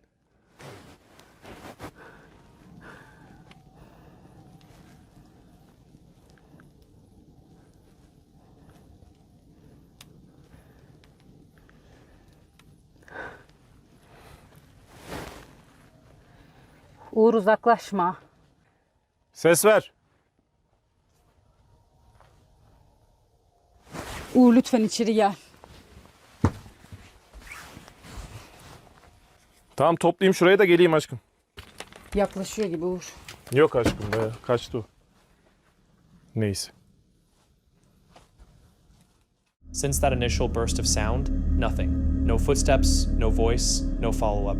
It had vanished as abruptly as it had arrived, but the atmosphere had already been shattered. The warmth, the laughter, the easy comfort of the night, all of it wiped away, swapped out for tension and a creeping sense of dread. They reasoned it might have been a bear or some other large animal trying to reassure themselves that the campers' walls were protection enough. But the stillness outside didn't carry the feel of wildlife going about its business. It felt more deliberate than that, like something stationary and aware, just beyond their line of sight. They kept the doors locked and their voices barely above a whisper. The hours crawled by with nothing but the occasional gust of wind and the soft patter of distant rain to break the silence. Whatever had been lurking out there never revealed itself, but the feeling it left behind, that wasn't so easy to shake. Was it a passing animal, a stranger moving through the trees, or something that doesn't fit neatly into either category? Drop your thoughts in the comments below. Strange sounds in the wilderness take many forms, and the next story features something an explorer encountered deep in the backcountry that's genuinely difficult to rationalize. 2024, Australian YouTuber Mitch Cox trekked 3.5 hours through scorched bushland to spend the night inside a cave his friend had explicitly told him to avoid. A cave that had given his friend the sensation of being watched, sent chills racing through his body, and left him so rattled, he fled before ever reaching the bottom. End of the world, I can go today, tonight, and tomorrow morning without a drink. That's not a problem. But I just like to push myself that little bit more, you know? So that's what we're doing. I'm gonna put this stuff back in the bag. Keep, don't spit at the camera, I'm sorry about that, guys, but just to show you guys that I'm actually bloody thirsty right now. And we're just gonna keep walking. That ridge is probably not too far away now. Get to the top of it, find this cave. We're gonna get inside and we're gonna make it way before that sun sets, which is epic because I thought we were gonna get there. Mitch had no intention of fleeing. He packed a camera, a tin of baked beans, and practically nothing else. Not even water, gambling that the cave would have some tucked away somewhere inside. The second he descended the rusted ladder and plunged into the dark, something about the whole place changed.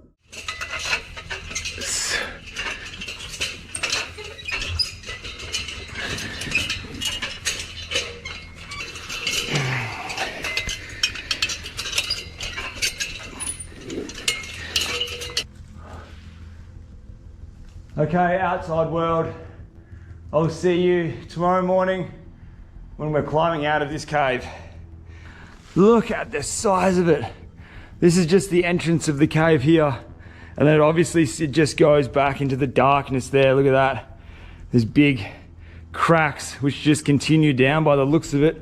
Haven't been down there yet, but just have a look at this. Full on stalagmites hanging off the roof. These big vines that just continue all the way up to the top there. At first, it was only the quiet, the kind of deep, suffocating quiet where your own pulse becomes audible. Then a sound broke through, something dropping far below, tumbling and bouncing before finally striking the floor. Noises which I've heard, which completely, the second noise, I had goosebumps from my head to toes. I'm talking a sound I've never heard it before in my entire life. It had to have been a bat, it had to be something, but it's just not. It's just something I've never heard before. Very strange sound. The first one was a rock falling. Way over there somewhere there was a rock which it just sort of like, it just rolled for ages and then it sort of just hit another rock on the bottom. But the second sound, I froze, man. I was like frozen, like I couldn't move. I was just waiting for something just to like whack me. It's just strange, very strange feeling in here. But when my mate said he's being watched, I'm feeling that feeling. I have 100%. That alone was enough to unsettle him, but what followed was somehow worse. An unidentifiable noise, something that sent a wave of goosebumps, crawling from the top of his head down to his feet and stopped him dead in his tracks. He kept telling himself it was just a cave, just acoustics playing tricks, nothing worth panicking over. Then, somewhere around midnight, the ladder began to move. Good. That was the sound. That is the sound. Did you hear that? Look at my arms. I got full goosebumps.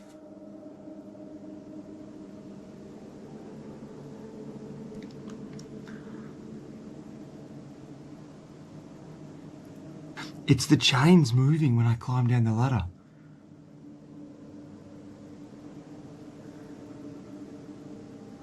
It's a big, heavy, thick chain. Wind can't move that. Holy shit.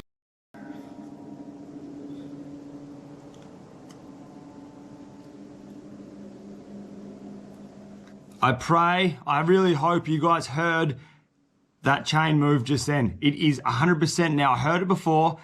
I'm 100% certain it's the chain that I walked in, that you climbed down into this cave on. It's moving.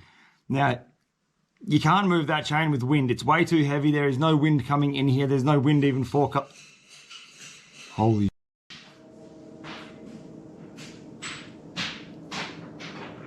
oh my fucking God. You must have heard that just then. Look at my arms, dude. Oh, this is fucked.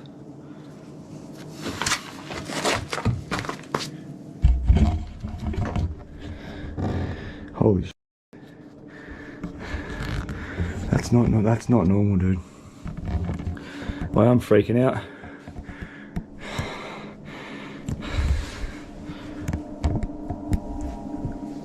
That's that chain. That chain's moving. He snatched his torch and headed over to investigate, fully expecting to find another hiker, a prankster, some kind of rational explanation. The only thing it can be, like, this is a public cave. People can come in this cave. The thing that's strange, it's like 11 o'clock at night. Why would anyone come in here? And the chain moved but didn't, like, if you're gonna walk down the chain, it will swing the whole entire way. You know what I mean? Like, it's gonna swing, but this isn't swinging. This is just moving, rapidly moving, and stops. It's the third time it's happened now. And I'm almost about to abort mission. But I've got the only way up is that chain. Yeah, it's just freaking me out a little bit.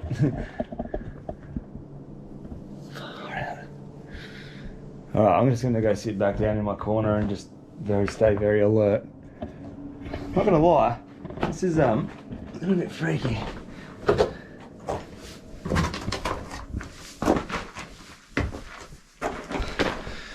Okay, well, I've got my backpack back on and I'm booting on out of here. I just heard a sound. It's not normal. It's definitely not a normal sound, and I'm scared. I'm not gonna lie. That sound, it was not normal. It's probably about 2.5 hours after I checked in with you guys, so it would be around 2 o'clock, 1 o'clock in the morning, and that sound. Nobody was there, no vehicles in the lot, no tracks near the entrance, and before the sun came up, it happened 3 more times. What I'm doing right now, this is the chain just here behind me. So this is the entrance kind of thing. The hole is just up here up behind me. So what I'm doing is, I'm just gonna sit here for the rest of the night, lean up against this wall. There's my bag. I'm just gonna lean up against that wall there, and I'm gonna stay close to the entrance of the ladder, because that sound I heard before, I can't even describe it. You can't make that sound.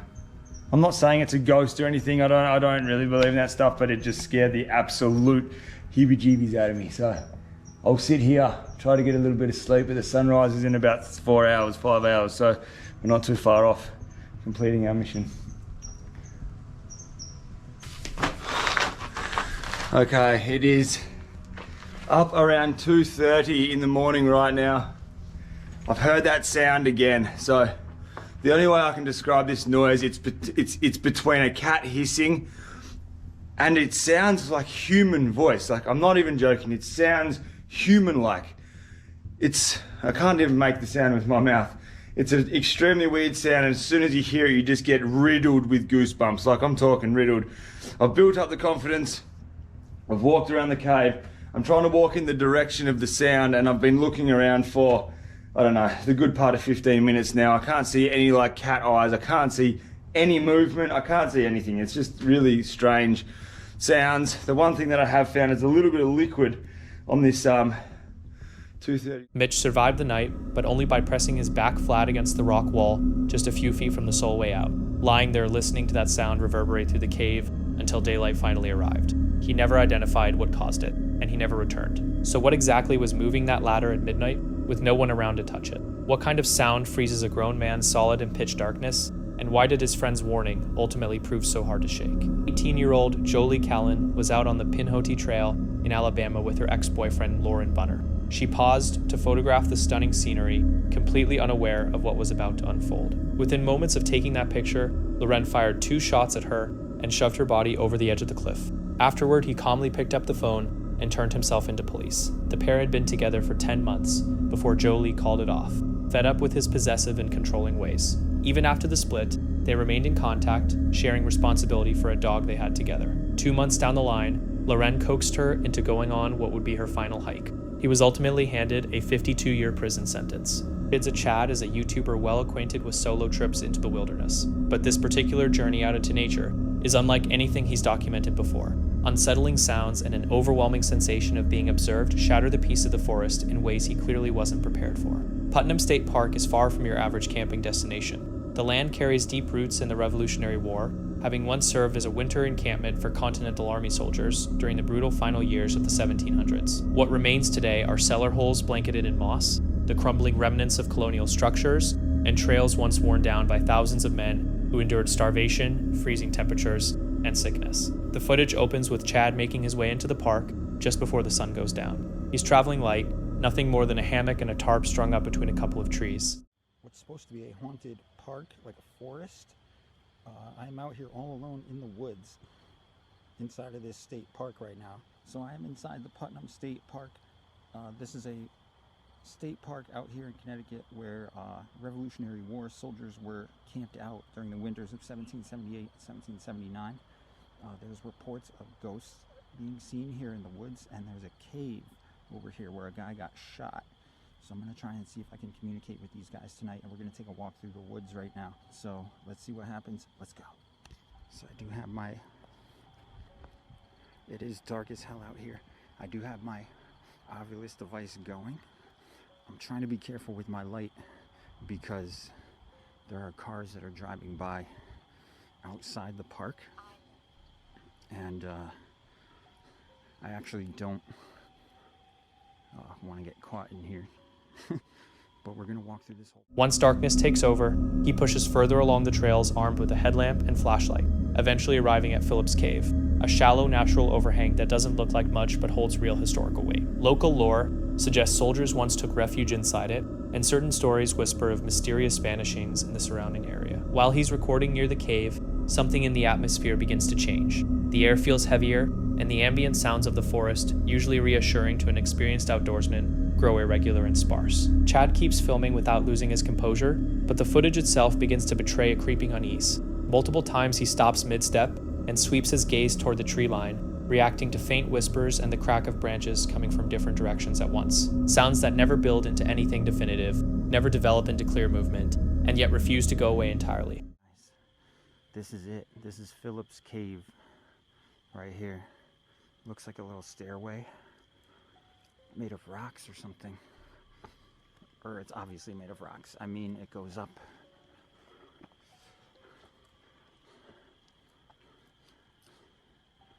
Wow, this is really cool. Oh, yeah, he must have lived. This is his cave. Little quarters right here. Wow, think about being alive a couple hundred years ago, man, and living back here during a crazy war, and the way that the people were back then.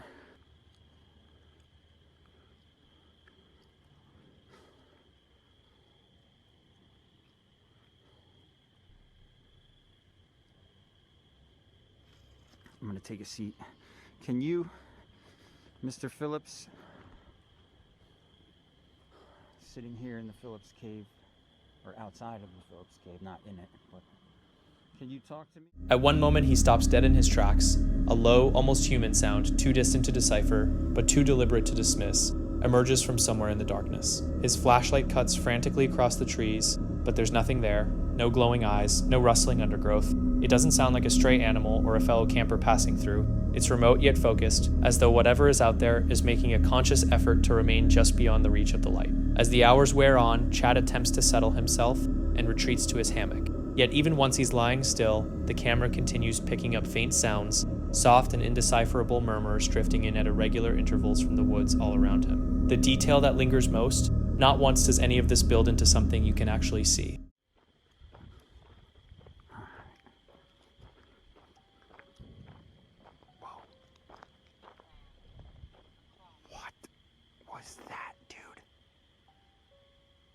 Dude, there's nothing around here that would even possibly make a loud noise like that right now at this time of the night. There's nothing. Was that a gunshot or something?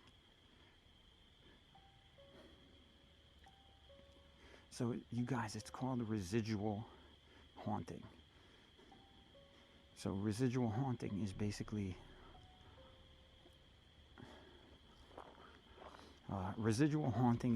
when you hear memories of the past and it keeps playing. Oh, I think I just heard another one. Okay, I don't know what that is, dude. If you're still with us, drop the hidden word feelings in the comments.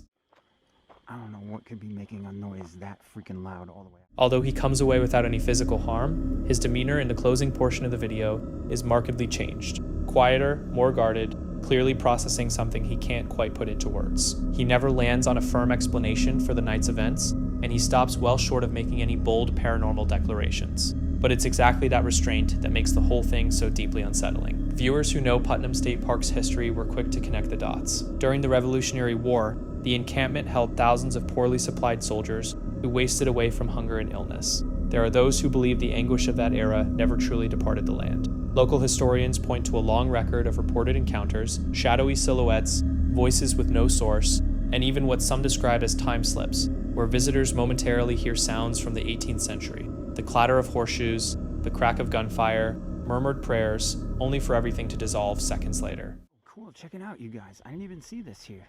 There's a freaking little, this is like a little lake that's in the park.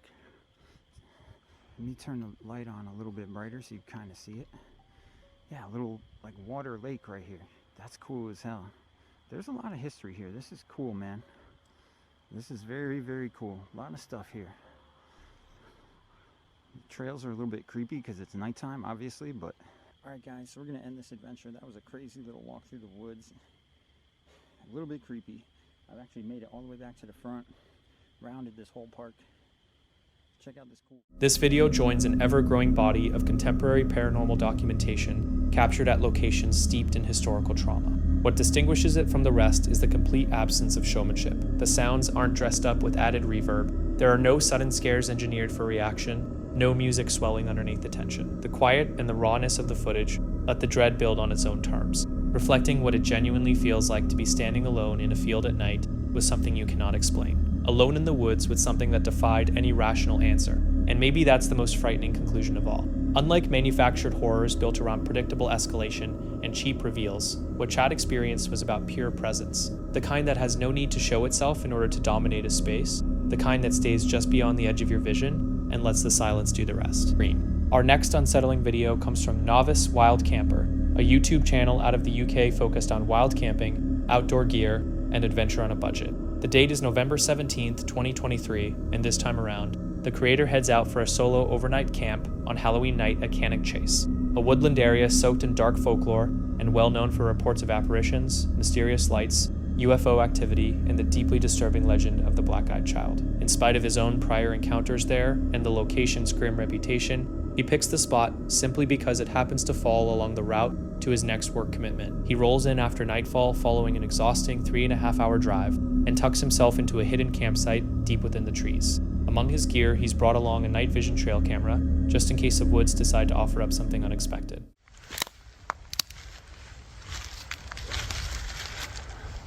Don't know what that is.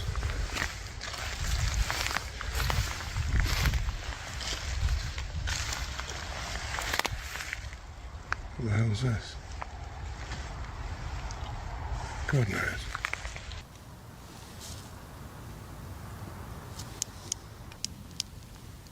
Right, I'm being as stealthy as I possibly can. After seeing that weird little lean-to and wherever it was just across the other side of where I'm camped, I keep seeing lights through the trees, flashlights, whether it's someone or something in the distance, I don't know. But I'm being as quiet as I possibly can, so if I shut off, that's why. But tonight, I have brought along my new toy, which is a night vision trail cam. So I'm going to get that set up on a tree in a minute and have it facing across camp just to see what happens.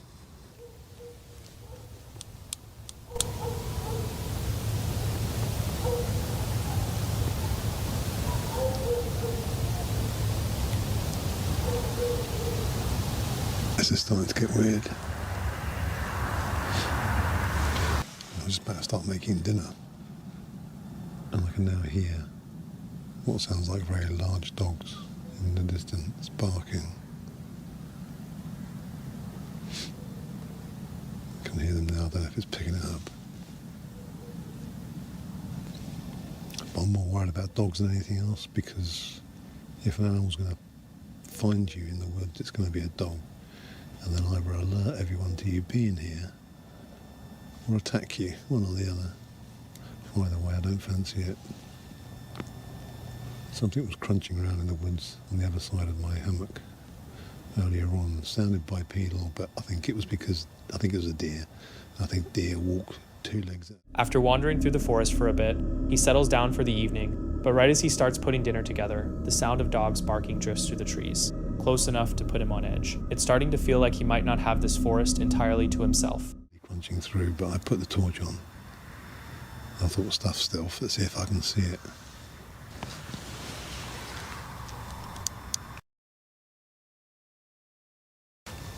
So I put the torch on full beam, couldn't see a thing, but it stopped suddenly. So I think it was a deer that saw the lights and just suddenly stopped. I switched the light off and then I moved and made a crunch, and this thing just went crashing through the bushes. So I think it was a deer because it was startled, and that was a weird thing about my previous hammock camp. Whatever it was making the noises didn't get startled by me moving around or getting out. There was no crashing of bushes as the animal, whatever it was, ran off. It didn't move anywhere. So there were a lot of pheasants around here when I first turned up. So I'm hoping this isn't a common haunt for poachers. But I've got a new cook kit to try out tonight. I'm not going to show you it in detail tonight. The unsettling sounds don't let up. If anything, they get stranger and harder to place. Lovely.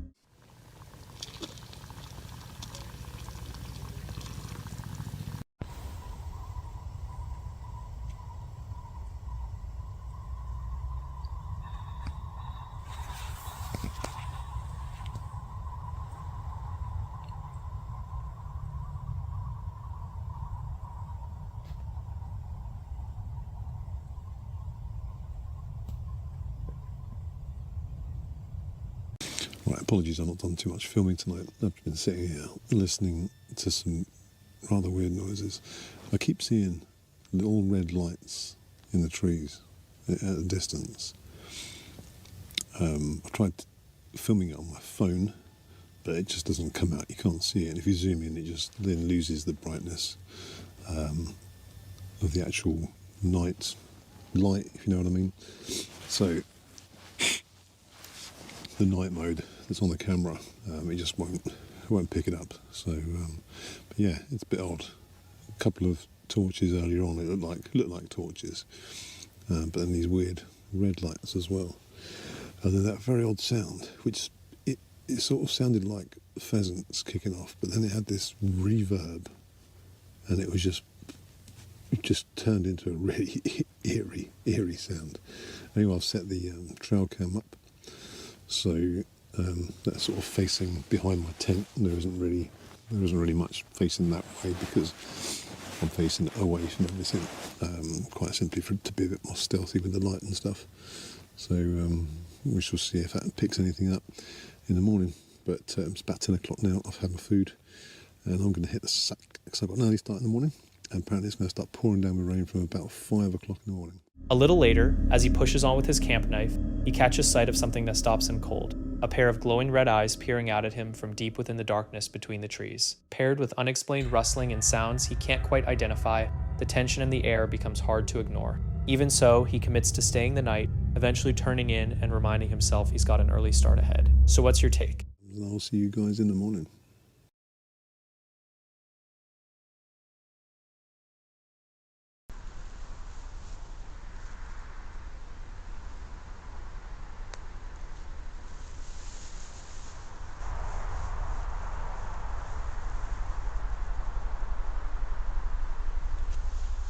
Good morning.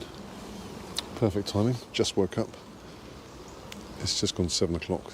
It's just started to rain. I was thinking I was going to get up and get packed up before it started. Sod's law.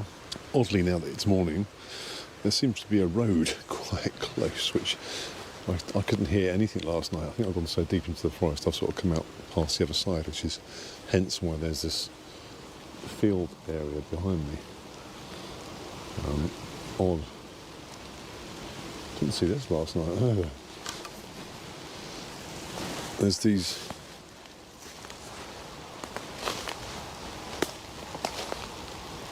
big posts in the ground. Was he genuinely out there on his own, or was something lurking in those trees keeping a close eye on him? The trail cam footage might just have the answer. It captured what appears to be a figure walking past the camera on 2 separate occasions. The sound of footsteps comes through clearly, and during the second pass, a faint white shape can be seen moving unmistakably through the tree line. Fortunately, he made it through the night without incident, and whatever wandered past never came any closer to his camp. But drop your thoughts in the comments. Do you think it was just another person out there, or something else entirely?